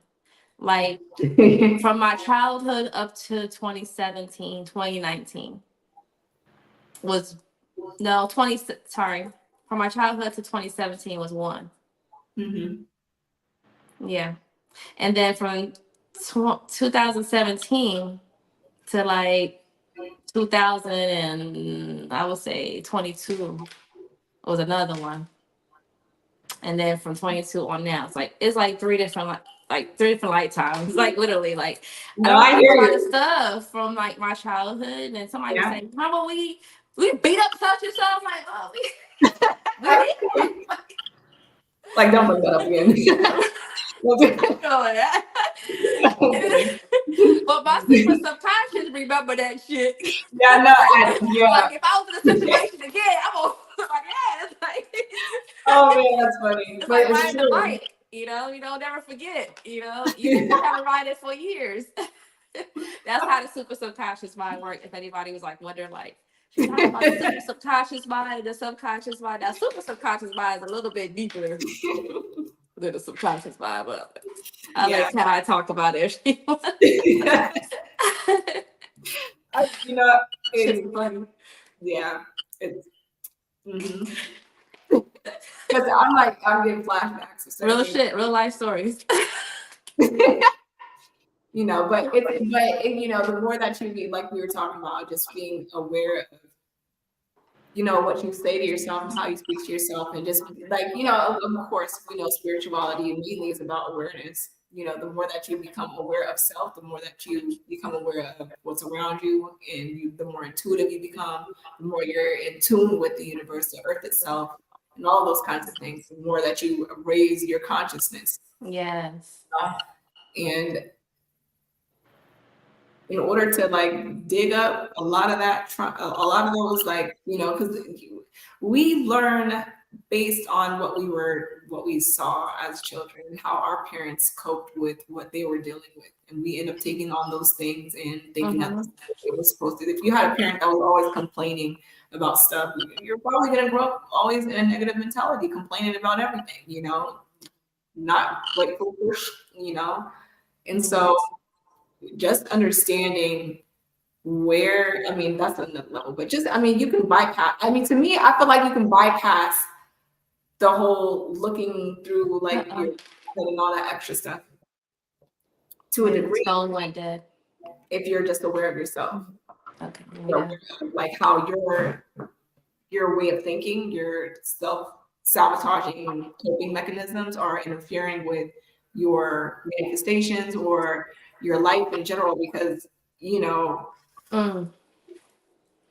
we do it every day, and a lot of us are unaware of it. You know, and we wonder why certain things don't transpire the way we want it to, but it's because of the curses or the programming that we continuously tell ourselves on a daily basis, our core beliefs.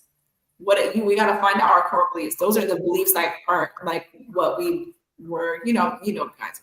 Yeah. The belief system that you operate from, which is usually subconscious for the most part, right? Some of us have a core belief that they'll never come into that type of wealth because of what they've experienced. Yeah, when I'm doing my mentorships with my clients, I hold them very accountable. I have fun with them. They're like, I have one client and she started her business and she see what I'm doing and she's like, you know, I'm just so intrigued by, you know, everything that you did, see you grow. And I'm like, and she's like, well, I want to hit this mark, because, you know, sometimes we hit a ceiling because of that super subconscious mind. We think we can't break that ceiling, so we hit that ceiling, and especially as an entrepreneur. And she was like, you know, I just want to make, I forgot what number she said. It was small. I think she said 10,000 within 2 months. I said, nope. I said, you got to go bigger.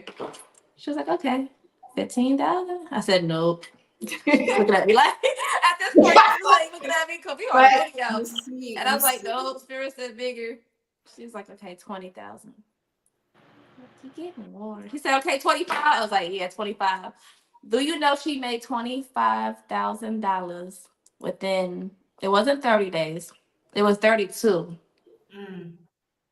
And I said, now you see how that worked? Because when I gave her a bigger goal than just a mediocre goal, she did things differently. Yes.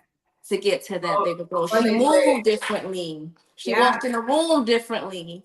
You know what I'm saying? I was like, you know, you gotta walk it, you gotta live it, you gotta breathe it, you gotta like what people say fake it till you make it. I don't like to say that, but you really have to live the role. Like you already have that. Right, get And then you're delusional gonna a make little bit. moves according to that. Like you have to ask yourself, would I do this and that? If I like saying you're already a millionaire, would you make that decision as a millionaire? Would you say the gas is too high for $4 for a gallon if you was a millionaire? Yeah, Why are you complaining about that $4 gas? The price I is know. perfect, even if you don't For real. agree. And even down to the way that we speak about our monthly finances. I was watching a video probably a couple of weeks ago where there were you know, the mentality of a rich man and the mentality of a poor man, because that's all it is. It's a mentality. Yes. Right. That's the only difference between what this person has and what you have. And one person thought different and was able to create different, you know, or manifest different. You're whatever, right? But this is just basically like, you know, one thing that can help with manifesting that lifestyle that you want. Start, you know, you'll never hear a rich person or someone with wealth say, "Oh, I made $1 million this year." Most of the times, like I only made $1 million, or I only made 12 million. Right. Only because it changes the chemistry in the way that you're looking at how much money you're bringing in on a monthly basis. If I'm making sense, you know what I'm saying? Yeah. Like it does something. Like now you're it changes how much. Like you start looking at $12,000 a month like it's nothing.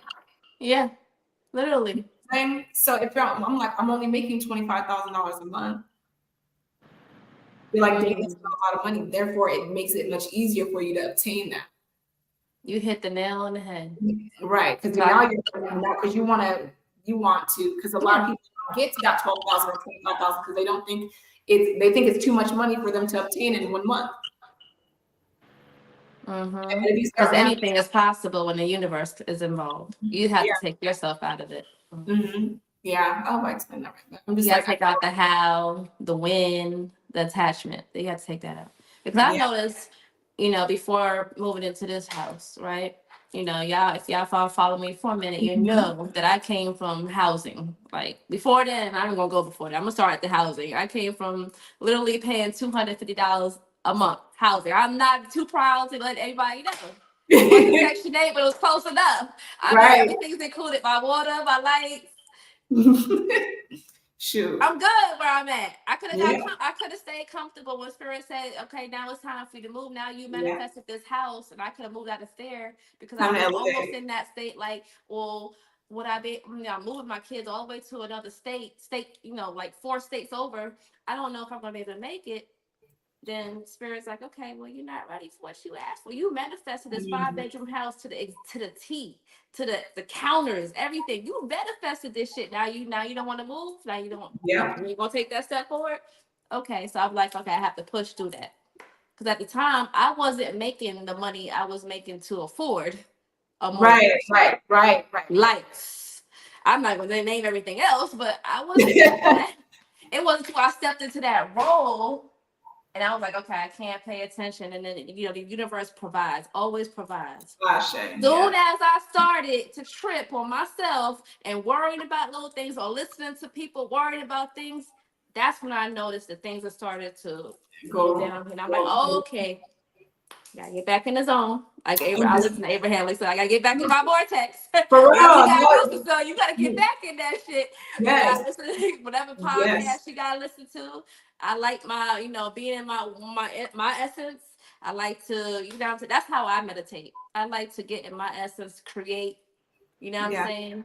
And I had to get back into my flow. And I'm like, okay, I see the difference between that, the fear, like, and then this moving off of, I won't say delusion. No, but I mean, literally, I'm a fucking millionaire. To a degree, you know, it's healthy delusion. Yes, healthy. Now, don't go too far. Don't jump. No, but you're 100%. I'm a Virgo. My brain don't compete with that. Go ahead. Just logic and statistics. Oh, I know. But I agree though, and I think that that's not even. I know that's something that I've realized, especially within the past year. I've realized like comparing my mentality and how just kind of I like look over scenarios when I was doing really well and I wasn't doing really well, and looking at my energy, my mentality, and what it was. It was mainly detachment and just understanding that I already have. Yes. Like there's like, and people get afraid of that kind of freedom. We're addicted to having control so much to where I know what's going to come in. I know, like we're afraid of tapping into the unknown, because when it comes to to detachment, a lot of times you're in the unknown. You're in the unseen. You don't know how it's going to come. You just know that it's going to come. You just know that it's taken care of, right? I'm like, I had to get to a point. So I'm like, I know that if spirit put me in this position, obviously I have all the tools to take care of it and to do it. So what am I stressing about? Because that's not going to do for me, but make it worse. But I noticed that the more that you like it'll drain your finances worrying. Yo, yes. You know what I'm saying? Like that's a bad curse upon yourself. Yes. That's a curse upon yourself. Yes. Right. And that's why one thing I like to correlate or connect self-worth with finance. The way that you view yourself, the way that you perceive yourself, because we know that it's energy. If you knew that you are already rich energetically, you would have everything's taken care of. Whether there's some people out there who, you know what I'm saying? I'm not talking about just strictly wealthy in finance. Yeah. Because there's people out there who do like the nomad lifestyle, or what is it? They don't want to be connected to anything. They want to live out in nature, whatever, yet they're still rich. That's wealthy too. That's right. They have freedom because that's all, that's what they want. That's their reality. That's what they want. Right. But we're all looking for the same thing. It's peace of mind. Yes. Right. You know what I'm saying? However that looks for you, whether it's, literal finances and you got a big house and you got to worry about nothing, you got money coming in, this, that, and a peaceful place, and you're whatever, but everything that you need is taken care of no matter what. It's the same to a degree, right? And so we have to already know, like, you have to find that within yourself and understand that you're worthy of that peace, because a lot of the times the peace is there. The peace ain't going nowhere. You just keep finding ways to get up out of it. Facts, and not only that, you got to stop walking in other people's footprints, right? Eventually, you're going to end up sinking. Create your own footprints in the sand. You know what I mean? And stop paying attention to what this person doing, how counting other people's pockets. You know what I mean? Can you say that again? Repeat it for the people. Repeat it. Put your own footprints in the sand. Walking in somebody else's footprints, you're gonna end up sinking. If that makes sense. Yeah.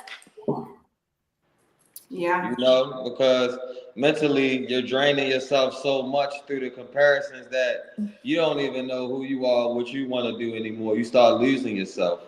You know what I'm saying? Joneses. Your life purpose, your mission. Peaceful people who live off the grid, who never wanted to be rich, ended up getting rich because they took the road less traveled and they decided to create their own footprints in the sand. Yeah, and that's what all this is about. It's creating. And money is showing up like that. Like, hey, don't hate me. In our journey, and this is another thing. Sorry, you're fine. Go ahead. Is that we are, all of our journeys are different. It's gonna look different. You know what I'm saying? We're over here like, I'm trying to have the car. Like, I mean, we can obviously, there's certain things that similarly, but at the end of the day, like wanting what somebody else has other than creating, like, you know what I'm saying? There's a difference. And I'm like trying to say it quickly, but also enough to where I say it clearly to where people understand that you looking outside of yourself to find your path is the longest route you're gonna take. Very. You know what I'm saying? You have to learn who you are and do what it is that is in alignment with you, because most of the time that's where your wealth is. That's where your wealth is being in your own lane and what you're supposed to be doing in this lifetime, or for the moment. But because our path is our path, but there's always changes that comes like right. But we just have to stop comparing or stop looking at other people's journey, looking over your fence to see what's in your neighbor's yard. Like you gotta water your own. Like you have us. to do that journey. And it's not even about the money either, you know, when we're talking about wealth and stuff like that. Because Right. once you get the wealth, once you get the money don't matter. You're gonna be talking about the journey and what it took for you to get there. Right. The journey's so fun itself. But I seen a viral post that went viral, and it was two pictures, you know, one on top, one underneath. And the first picture on top was, I guess the person was saying, like, I don't want this. I don't want the bottom picture. But the first picture was a big mansion with 5 Lamborghinis in the front of it. And the second picture was a homestead. And I'm like, I'm the only one out of all these comments was like, why can't you have both? Like, Man. it don't have to be one or, because I have a, you know, garden. Me, you know, Cradell has a garden. You know, I want the homestead, but I like finding things. I have Taurus in my moon, so I like to find things in life. And I came here to enjoy it. I don't care, judge me. I don't want Porsches or nothing like that, but I want finding things in life. Yes. I want linen on my body. I like, you know, I understand. that horse costs money too. Like, so yes. stop Indeed. judging because, you know, one lifestyle the other. It's intentions behind it. You're not harming anybody. You're not stepping over nobody. You're not stabbing nobody up. You know, the stabbing somebody in the back, not literally, but you're not doing that too.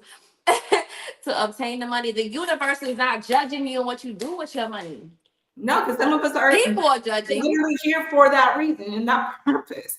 Not everybody's on a spiritual path, and you know, or just. You know, and even if you are, it's okay to be spiritual and write nice things. Yeah, that's true. Can I throw a little something in there? I know you said the universe is not judging you, but I would say the universe is not judging you until it sees that you constantly make bad decisions with what you're doing and not pouring into the things that's going to obtain you more.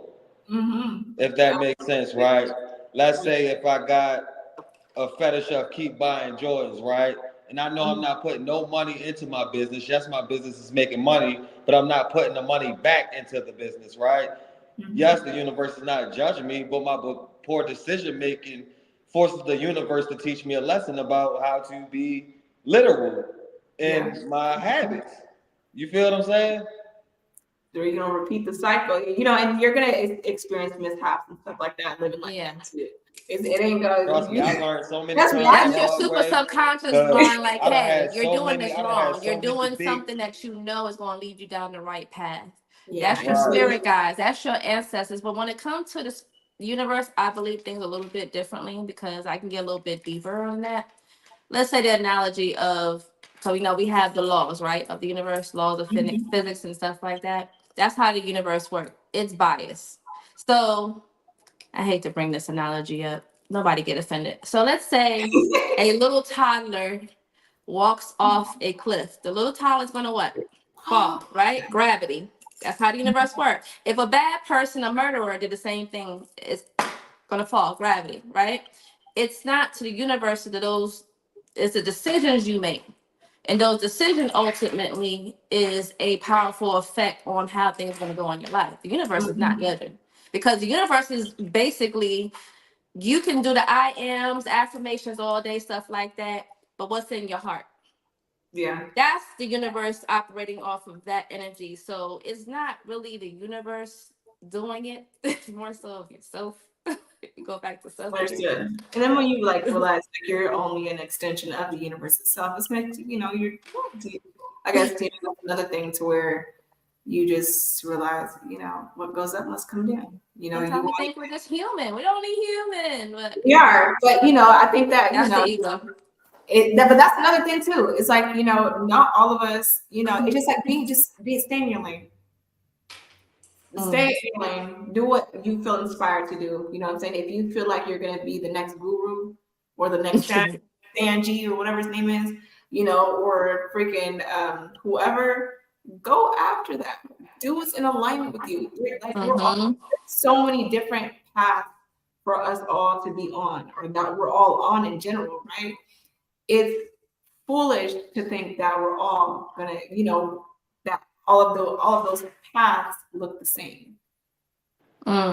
you know how we put spirituality in a box, Mm-hmm. spirituality in the box. Like, well, if you don't That's look a like church mentality. it is. If you don't look like this, if you don't dress like this, if you don't talk like this, if you don't eat like this, you're not woo. You know what I'm saying? Like, there's things that not. This is not knocking nobody either, because a lot of those things are beneficial to the mind, body, and spirit. But that's not everybody's path. We all have choices, mind you. We do. You can walk down that path if you want to, but eventually, I feel like if you're walking down the path that's not, because you might not be the next guru spiritually, because you're not destined to talk to those people, you know, so or reach Absolutely. Absolutely. Absolutely. Gonna be somebody who's more into their shadow and into like just doing whatever the fuck you want to do, because you're destined to reach people who are going down a different path. You know, And that's me, you know. I feel like, you know, I can relate to that so much because like I don't really like I can't really like speak in large crowds or anything like that, but one-on-one, you know, people like you got so much wisdom with you. I never expect that out of you. You know what I mean? Just based off of my personality. But you know, once I started awakening and growing, and I started seeing like, you know, people in the community and what they were doing, I began to compare myself. You know what I mean? To a point where, like you said, you know, you want to become that, like, you know what I mean? You start to mimic those ideologies, you know what I mean? And I had to get back to who I am, my practical, simplistic nature. You feel me? So I get that 100%. You saw who Everybody is you not was meant when we to did do your the Akashic same thing. records. You saw who you was when we did your Akashic records. That little old man with that cigar or the library. You know how powerful you are. and you'll get lost. You'll get lost on the way to finding yourself trying to be like other people. Absolutely. You would like, you know, you gotta listen to your soul's like subtle nudges and shit like that, right? Like for myself, like, you know, they're like at first and on this journey, like when I really started, I was like, okay, I'm about to go all in. You know, I'm gonna do the shadow work. I mean, which is, you know, obviously I've done it, I'm doing it, but it's just like the way the overwhelmed. that, and then the person that I imagined myself to be is not necessarily the person that I am today. Oh, okay. Because what I was imagining myself was based on ego, not authenticity. So we get in this journey, we're like, I'm gonna be the next biggest thing, or I'm gonna, you know, I'm gonna be such a freaking so perfect and this, that, and the third, and woo, woo, you know, and you know, like those things that, but then you start going on this journey and you wonder why people have these high spiritual moments, and then you think that they've dropped out of the race, but in reality, they just settled into who they really are. Right. No one's perfect. Perfectly imperfect is my thing. Yes. Right. And nobody has it all together, but we have spiritual highs and lows, right? When we have these highs and lows, again, spirituality is all about consciousness, awareness. As you become more aware of the version of self that you're playing in lifetime, then your whole the whole idea of who you thought you wanted to be will change. Because now you're like, I'm just gonna settle in, I'm not even settle, just I'm going to walk in who I feel in, that the person that I'm in alignment with, which is my authentic self, my soul, right? And that might not look like the first image that you created for yourself in the beginning of the world, if that makes sense. You know what I'm saying? Because I feel like a lot of times people are like, oh, you can create who you want to be. You can be who you want to be, which is cool. I get it. But is that you though? Right. It kind of like, to me, like the way that I look at it, and this just could be my analytical thinking, overthinking it, whatever. But I just feel like, okay, if you can say that I can be whoever the hell I want to be, then you're basically telling me to pick and choose things outside of myself to pick and just kind of put on. Right? Another spell. Another spell, another trick of the ego. Because all that authenticity lies behind the shadow. And you got to dive deep to find. You know what? It is something that you're supposed to be doing, or something that, if it brings you joy and peace and you're passionate about that, then that's you. That's you. You passionate about, you know, getting up and doing that. If you not, it's like, you know, dang, I gotta go do another reading, or I gotta go do this. It's not your shit. Like, you try to keep up with the Joneses, you know what I'm saying? But if it comes natural, you passionate about it. Yes, we're gonna have our days where we like, Yeah, of course. I ain't gonna do that. But if you're like always constantly having to like pet talk yourself into doing it, 9 times out of 10 is not your path. Right. I always tell people, you're going to find your purpose. Your purpose is, you know what I'm saying, something, not just what you're passionate about, but you probably did it 9 times out of 10 when you was little as a child. You played doctor or you played a lawyer or, you know what I'm saying, when you was pretending and you with your cousins or your sisters or siblings and stuff like that. So that's where you should start. Always start. Yeah. You feel at peace. You feel, it brings you energy. That's how I see a lot of jealousy and greed grow and get bigger. Is when people are looking outside themselves and comparing themselves to somebody else or somebody else's accomplishments. You don't know what it took for, like, for myself. People don't know what it took for me to get here. Like, literally blood, sweat, my own blood, sweat, and tears. Like, you haven't, dealt with my own shadows. Yeah, you haven't dealt with the demons that I have dealt with. You haven't, what I'm saying? I was just literally talking about this with my cousin and her husband when he was at his sister's house. I died literally 9 times, almost 9 times, like a cat. And it was like, I was telling the story. They thought I was joking. I was telling the story. They was like, "Oh shit, you live for right." Real. Like you don't know what's in, like you don't know what I took your shoes on, but don't realize there's holes at the bottom. You want that? So when people trickling my energy now as a light being, then they access is those darks, and then they get all fucked up. Excuse my language, and they don't know why, because you want to mess in my energy. Okay, well here you go. Here's the trash that I took out. That's yours. They can have it. Yeah. That's when you know yourself, though. That's when you level up and know your power, and nobody can get into your energy like that. Yeah. Agreed, and it just like you said, and that goes to another form of, just negative work is the evil eye and jealousy, that is dangerous too. Like you don't have to grab a candle to do magic, to send. Right. You are the magic. You are the magic. And so people don't realize that hate, that that evil eye, that jealousy, that all that is you keep those type of people away from you. Right. Because we live in a world of unlimited resource, unlimited wealth, unlimited joy, unlimited. People don't understand what the word unlimited, like infinity, really is. Like if you only knew, there's enough for everybody. Right. You don't have to scramble for nothing. You don't have to, fight the next person, step on nobody's back. No that. Yeah. And your time is coming. Your shot is coming. You may not see it now. Be patient. Like, why are you so worried about my greatness? You should be focused on your own greatness, because we can be great together if you just focus on and I'm sure if you focus on your own, then that you're great too, and then we can all just make it do what it do and just be like, go about our business. But people get so caught up in what they're, what I'm saying, like you already know. Focus on, and now you don't have to like me. I'm not everybody's cup of tea. I'm not here to be liked by everybody. You know what I'm saying? But it's a level of that not liking and respect into hate and doing crazy shit. Like I'll keep that. Exactly. For real, and it's just like, oh, my spiritual daughters here.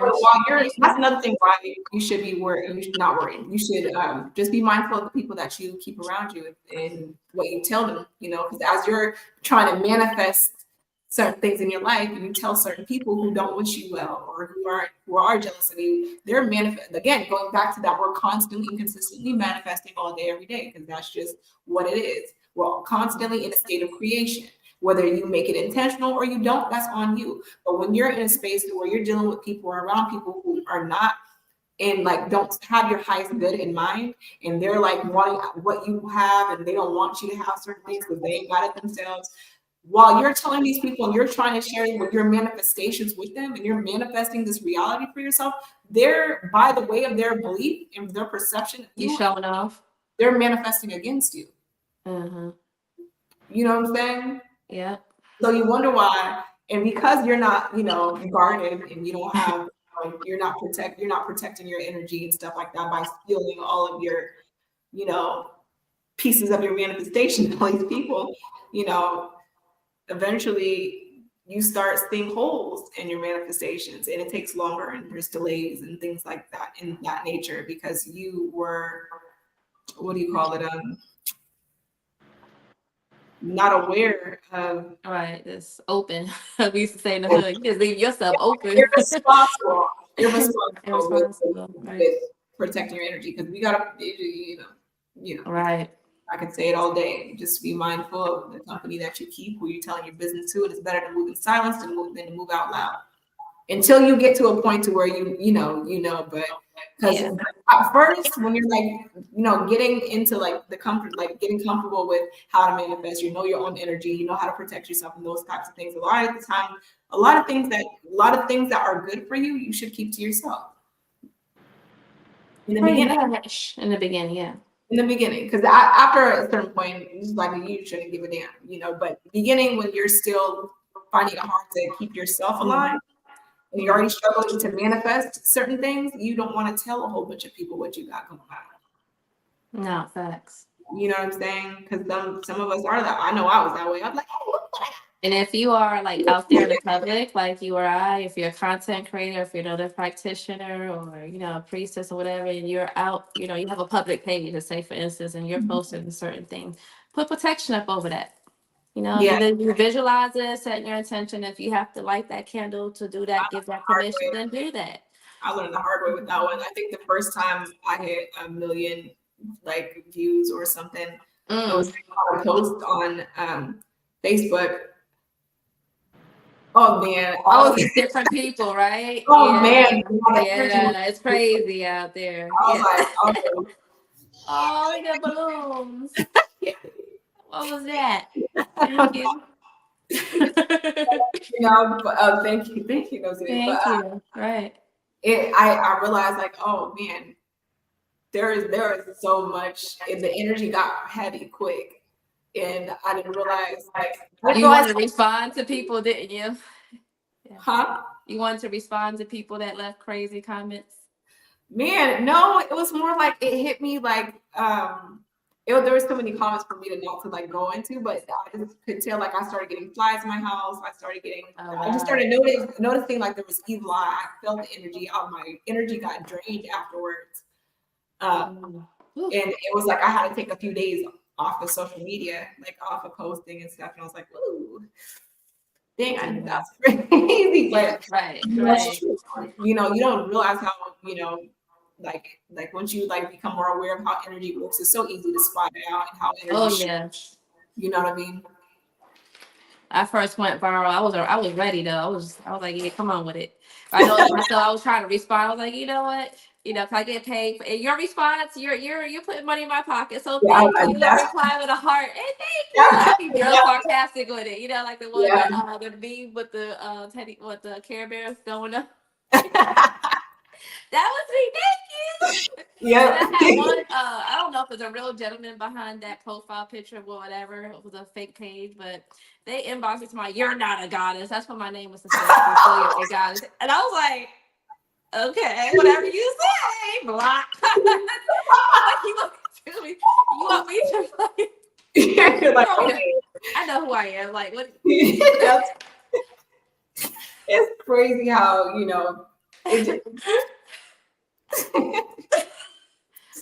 Why did your approval? They're hilarious to me, and stuff like that nowadays. I just be laughing at. I'm like, all right, right, okay. I'm ready for you people. You know what I'm saying? I think someone came on my TikTok, because I videoed the last on TikTok. Like, you're going to hell. Like, Jesus.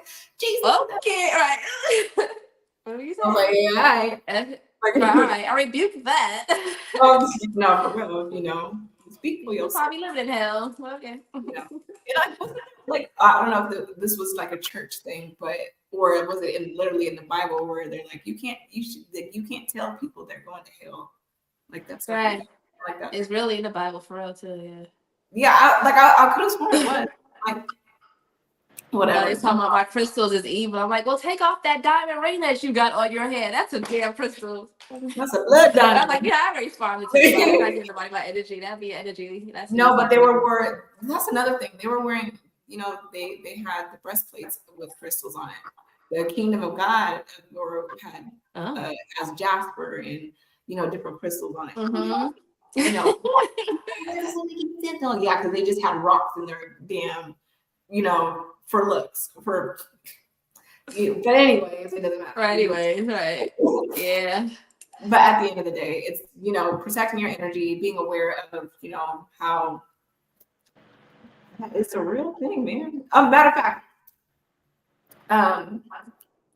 what are some like things that you experienced internally that before we get out of here, I wanted to ask you, and I should have asked it earlier, but it's like, what things did you experience internally, or did you become aware of as you you knew that you were experiencing like somebody doing something in your energy or playing in your energy?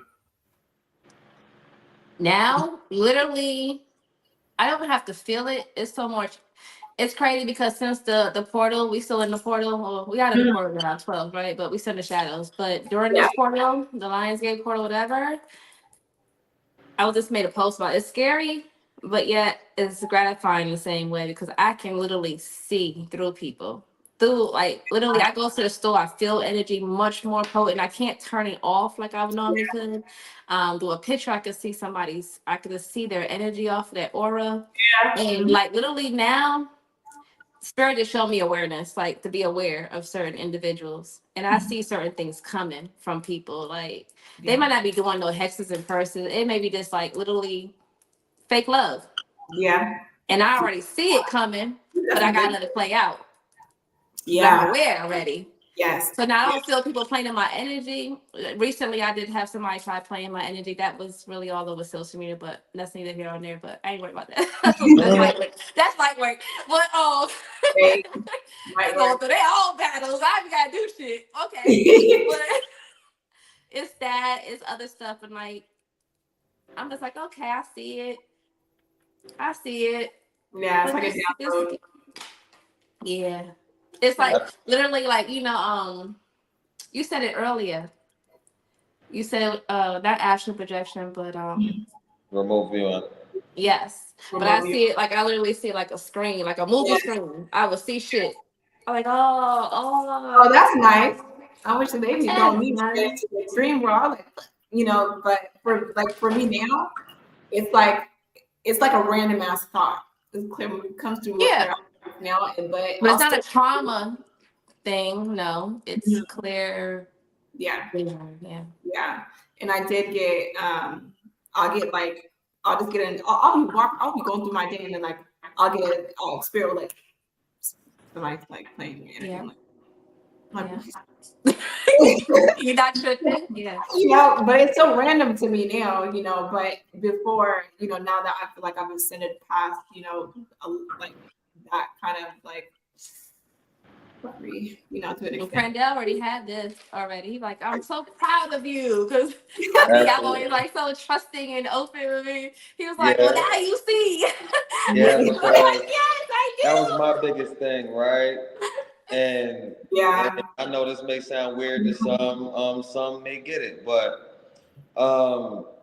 being in the sign of Virgo, most of us move with pure intent, which often leads us to being naive in situations. So in order for me to begin to adapt and cultivate myself, I had to really tap into my darker side of myself, right? And when I started to tap into the darker sides of myself and understanding that this is no longer my trauma or my ego, you know, and I'm not using this as a defense mechanism, I'm using it as a power, right? Anytime I feel that bullshit coming,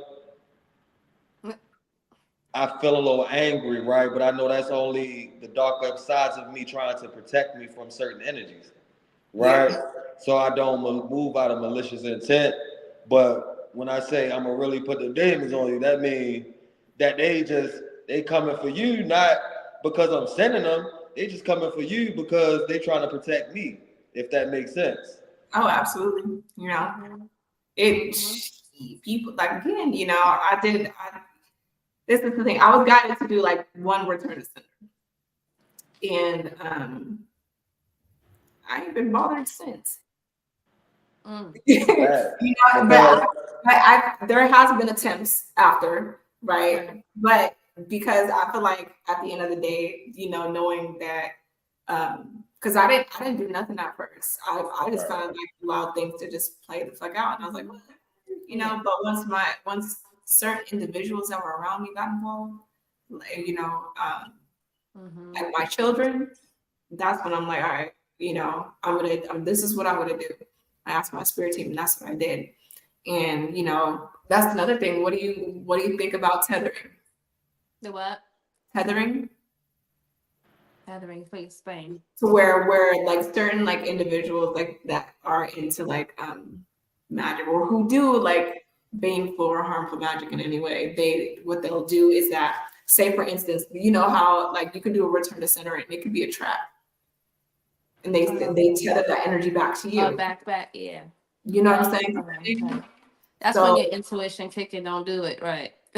Yeah. That's the first time I heard the term. That's why I was had to, what's that?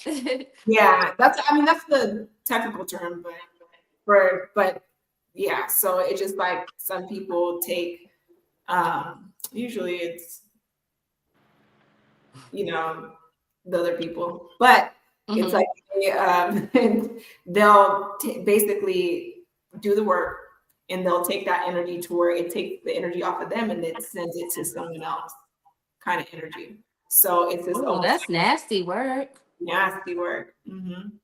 They still don't pay for that though. But okay. Oh yeah, you already know. Like again, there's certain people that are like again, there's certain people you just don't mess with. There's certain people. That's why, as a practitioner, not to cut your wisdom off, but as a practitioner too, I have to say this because Spirit want me to. You gotta be careful when you're doing any type of work. Whether you believe in cutting goat heads and stuff and doing all that craziness and stuff, if that's what you into. I don't do dark magic. I do light magic. Like Brother Yosef would say, I watch his podcast, but the light magic.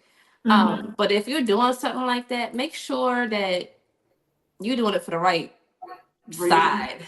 Justified. Because you got to really step in with your ancestors, your spirit guide, your higher self, and be like, okay, should I do this? Pretty much.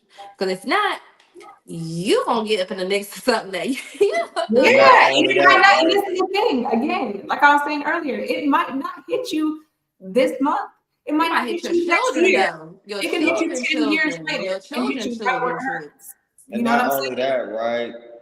Most people don't know how to naturally work with that dark energy, right?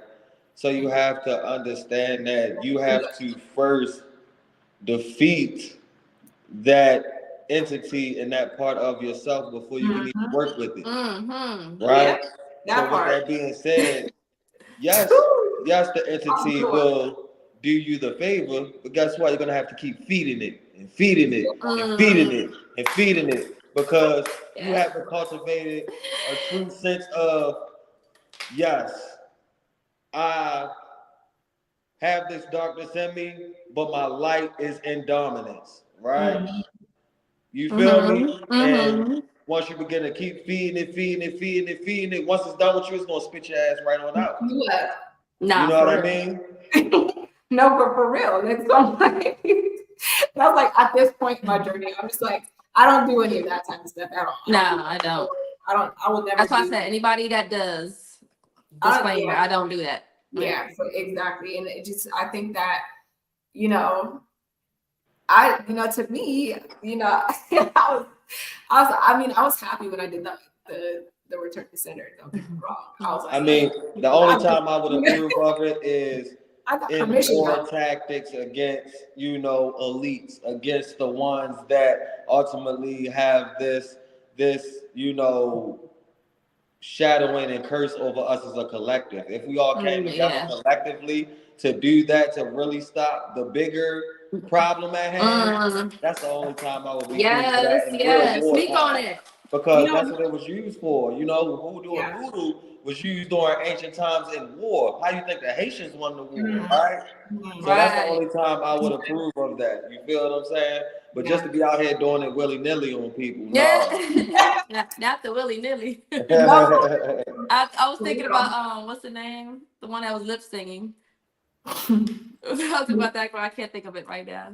Milli Vanilli or something like that. Girl, you know it. Girl, you know. That's how somebody spell work doing. Repeat yourself. You lip singing. That's what the spirit will show me. My spirit guide is funny. And that's me. Like, I'm extra petty, yo. I know my higher self be on some crazy shit. But my higher self is a little old lady like a cigar. That's probably why me and Crendell lady click, because he had a little with the cigar. I had somebody like literally tell me this before I could even see my higher self. She's like, yeah, you like the little old like lady, but you don't. I remember like my grandmother, Betty Rose, she didn't play no shit. Like, she had a gun. I've seen her shoot at people that somebody try to rob her. So that's how my higher self is. But I was like, listen, like, I'm petty to the point where I'm just laugh. Like, I'll turn it up. I see somebody jealous or whatever, they doing crazy Hexes shit. I'll turn it up. I'm like, okay, man, I'm my best. Like, what up? No, I'm gonna laugh more. I'm gonna enjoy my life more. I'm gonna enjoy myself more. And I'm not doing it intentionally to show off. I'm just gonna turn it up. Like, that's motivation. Like that Cat Williams video I shared earlier is the realest shit. Then if you got 14 haters, then you doing something wrong. You need 16 by the end of December. Because if you ain't got no haters, you been doing something right. It happens. It happens. That's just the truth. And you know what? Ain't nothing you can do. Like you know, just what do you do? Like, okay, we might as well be friends. Well, I mean, that's what they really want to be. What they they're too prideful. Like, girl, we can be great together. Like, what do you do? Real. You can be building together. What you is know? But I mean, I don't. But like we're getting back to just, I don't do any of those type of stuff anyway. I'm like, you know, again, you know, you just start picking up magic, and we gotta understand you're dealing with different energies and different entities and different whatever when you're doing certain type of magic. People don't know what they're doing. They're just picking up shit, putting it together, and calling it work. Right. Like, I'm sure it can manifest, but the repercussions that God, being ignorant about the energy that you're tapping into. Facts. And you know, you people just be going to YouTube University. You ain't traveling to the bayous of Louisiana. You ain't been overseas to Haiti. You haven't been any of these places where the actual rituals. You haven't been to Africa or Yoruba or any of these places where these rituals have started. Voodoo, Santeria, Apollo. Right. Yeah. To gain initiation through ceremony, through certain ancient ancestors. You feel me? But you out here doing work. That's what everybody gonna get it. No, I'm just kidding. But I was like saying that like like, you know, for like when the first person to do spell work on me didn't know what the fuck they were doing. And what I figured out was that this person didn't know what they were doing, because in the astral realm, I was showing that this person was trying to do certain spells that weren't necessarily like the right spells to be doing on certain people. And so it bounced off of me and fell on the floor. I'm like, what the fuck is that? In the dream. And then my guides would show, like, they were doing, like, people were doing dark magic on me once they realized that the shit that they were doing wasn't working. They were doing death magic, death spells, womb magic. Yeah. There was, and I was like, then my guides came in my dreams and told me what was going on. And there was just like, I was stepping on cats in my dreams, representing certain people and individuals that were doing work on me. And me not realizing my power, I'm stomping these hoes out. You know, stomping them hoes. but seriously, you know what I'm saying? It's just like, you know, it's kind of crazy to me, because like, again, like I didn't initially, I wouldn't have been the person to say like, oh, you're probably somebody doing what you're doing, or what I would have like, well, you probably do some dumb stuff and you're reading karma for it. That's what I would have thought. But after the experience and realizing like, oh no, this people are really that hateful. But those same people will be the same ones that get the short end of the stick. Yeah. I'm saying, because people are like, again, I told you that these people weren't aware of what they were doing. You know, you can't just be going, and trust me, I didn't necessarily even know what was going on entirely, because I didn't experience anything like this prior. But because who I am spiritually and what I've done and things that I've experienced in my past life, bringing that knowledge here into this time, I'm aware of certain things intuitively. Right. You pick up the pieces. Picking up the pieces. Now, these are like enemies from my past life. So there's a correlation there. Literally followed me. Yeah, I see it already. So yeah. you know. You had the same experience almost that I had. I had a whole coven come after me. No, it was A 3 whole of them. coven. Like, They all conspired. this one person had a whole coven. I'm like, they take all the hour. Really? Yeah, no, and it was crazy because people were like, I would just certain like people that I would go to or like that I trusted doing my readings, or there was one person that didn't even know me at one point, and this is over the course of like 2 years, and they're like, oh, you got people doing witchcraft on you. You got people doing shut up magic. I went out of town. Wow. Out of town in a whole nother state. I ended up in a place that I was not supposed to be because a stupid ass GPS took me to a place that I was supposed to go on the complete other side. You were supposed to be. And the moment that I walked into that mall, because I was looking for an outfit to go out and I get to this place and I see, the moment that I walked in, I see 111, and then all over the place I see the word connection. I'm like, oh, whatever, I'm here for a reason. All right, spirit, what the hell is it? I'm already peep game. I know how it works. And I'm walking and I can't find what I'm looking for, so I'm on my way out. And this guy, he comes up to me and he's like, you know how powerful you are. He's like, I'm a psychic, I'm a medium. And he's like, somebody's doing witchcraft on you and they're doing voodoo on you. He broke down my situation so raw. I was like, all right, spirit, you know. Wow. And then, I got chills when you said that too. I swear it was the craziest thing. And you know, I mean, it doesn't surprise me. It always just motivates me, or just brings me comfort, like to know that he always got me. Mm-hmm. You know what I'm saying? Like this whole situation, because people, they were like, it was demonic attack. I've had dark experiences. You know what I'm saying? You know. I can tell you some things, but you know, you realizing who you are, understanding who you are, and that you're literally light in a human body. Right. All the darkness. Not playing the role of light, you literally light. Right, exactly. You know, because there, you know, you get. That's why you're under attack. Man, yeah, and that's what he told me.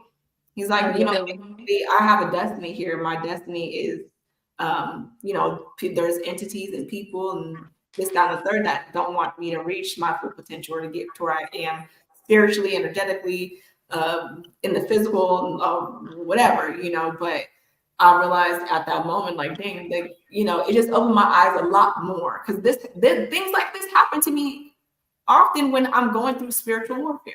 Spirit will always send somebody. They'll send me through dreams, through intuitive messages, clairsentient, strangers, strangers. And I always get people who are just like, it was an honor to be in your presence. It was an honor to be in your energy. I'm thankful that I was the person to give you this message, or whatever the case may be. And I'm like, what is wrong with you? You know, back in the day. But now I'm in an energy to where I expect it. To where it doesn't surprise me. Those attacks, that part, scare me. Yeah. Because now I know who I am. I got a reading. She did a video reading for me, and somebody off of YouTube. So she don't even know my Facebook page, and I'm not really on Instagram. So I know she didn't know anything about me personally.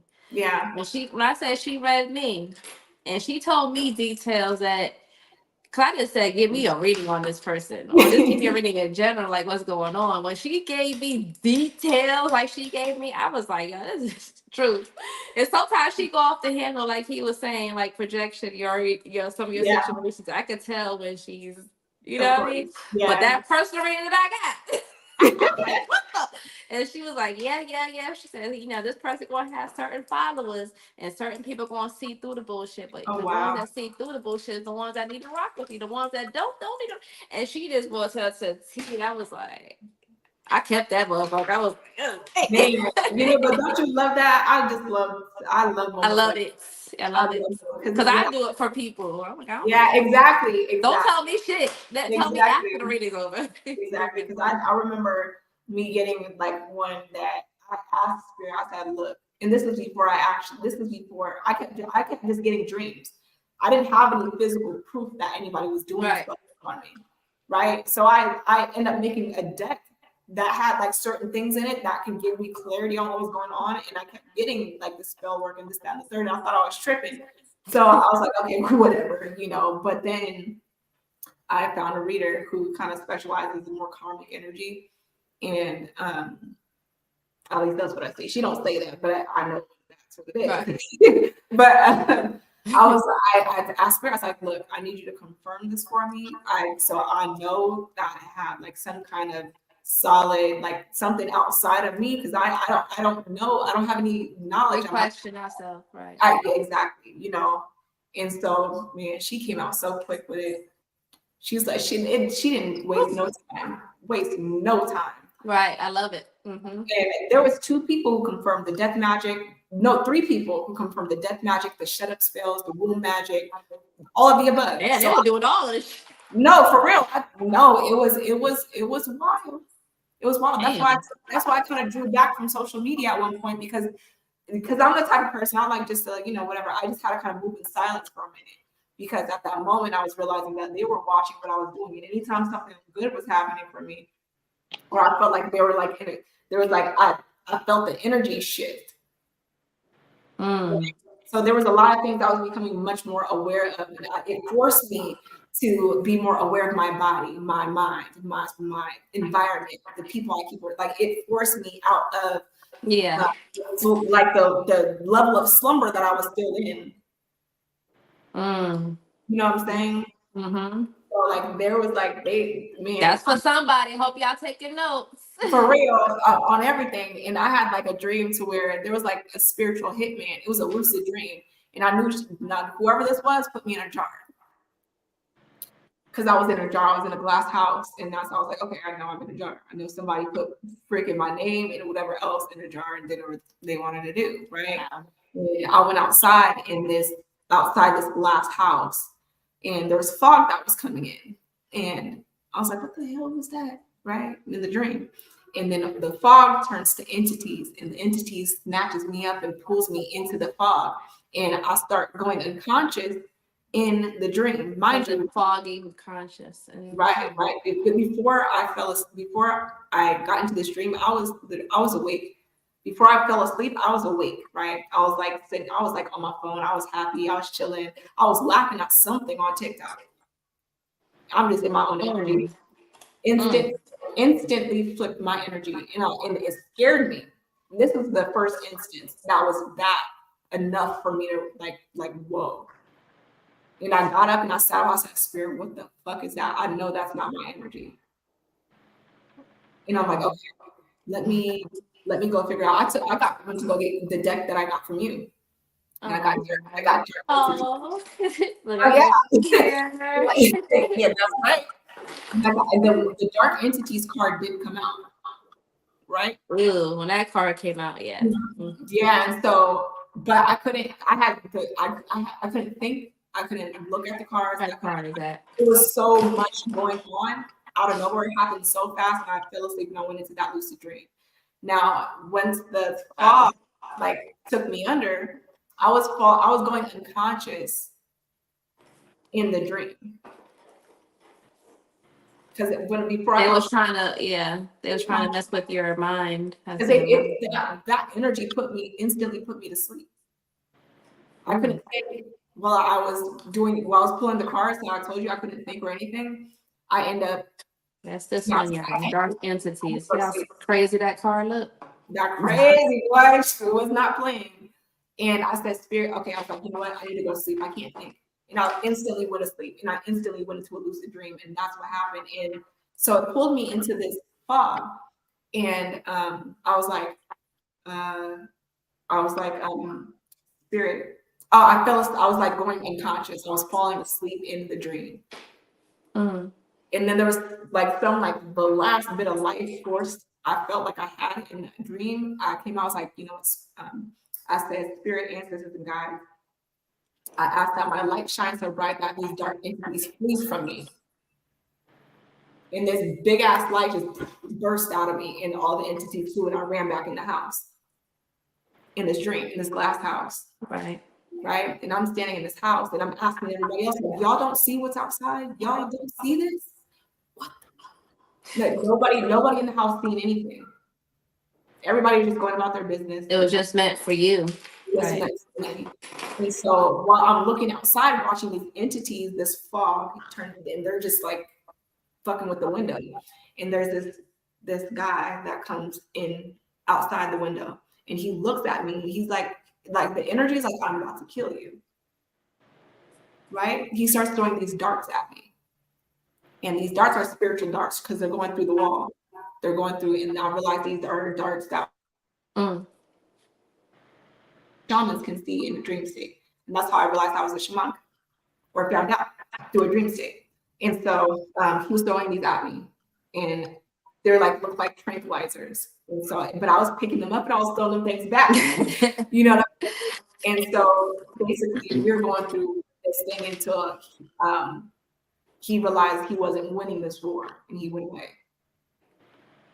And that was basically, there was so much more to that dream, but that was my first encounter with something. But at that point, I knew she paid someone who knew what they were doing. Yeah, for real. But you was meant to go to sleep so you can work in the astral realm, so your higher self can do work. You had to go, because we do a lot of work on, I say sleep, but on in the astral realms and stuff like that. Yeah. So. I agree. So before we go, can I do an exercise for everyone? Yes. Okay. Well, everyone, if you do consent to this, you can say Ashe in the comments. But it's going to release some energy, pretty much, and anything that is holding you back, whether it is yourself or someone else from any hexes or curse, we're going to definitely shift. Ashe. Ashe. Ashe. Spirit's calling me to do this, so I'm gonna listen.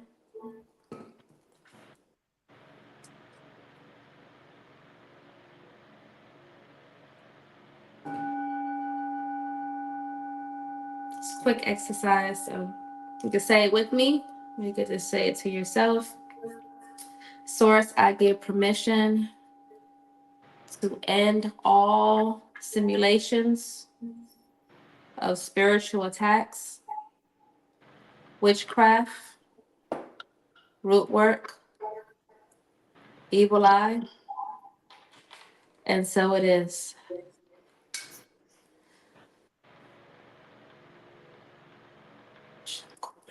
Ashokuruka shakarisha kumbra shakani worshike barashaka rokoshe akarashoko woshikarushi karashoko bogo aka okay abrashiko bashiko.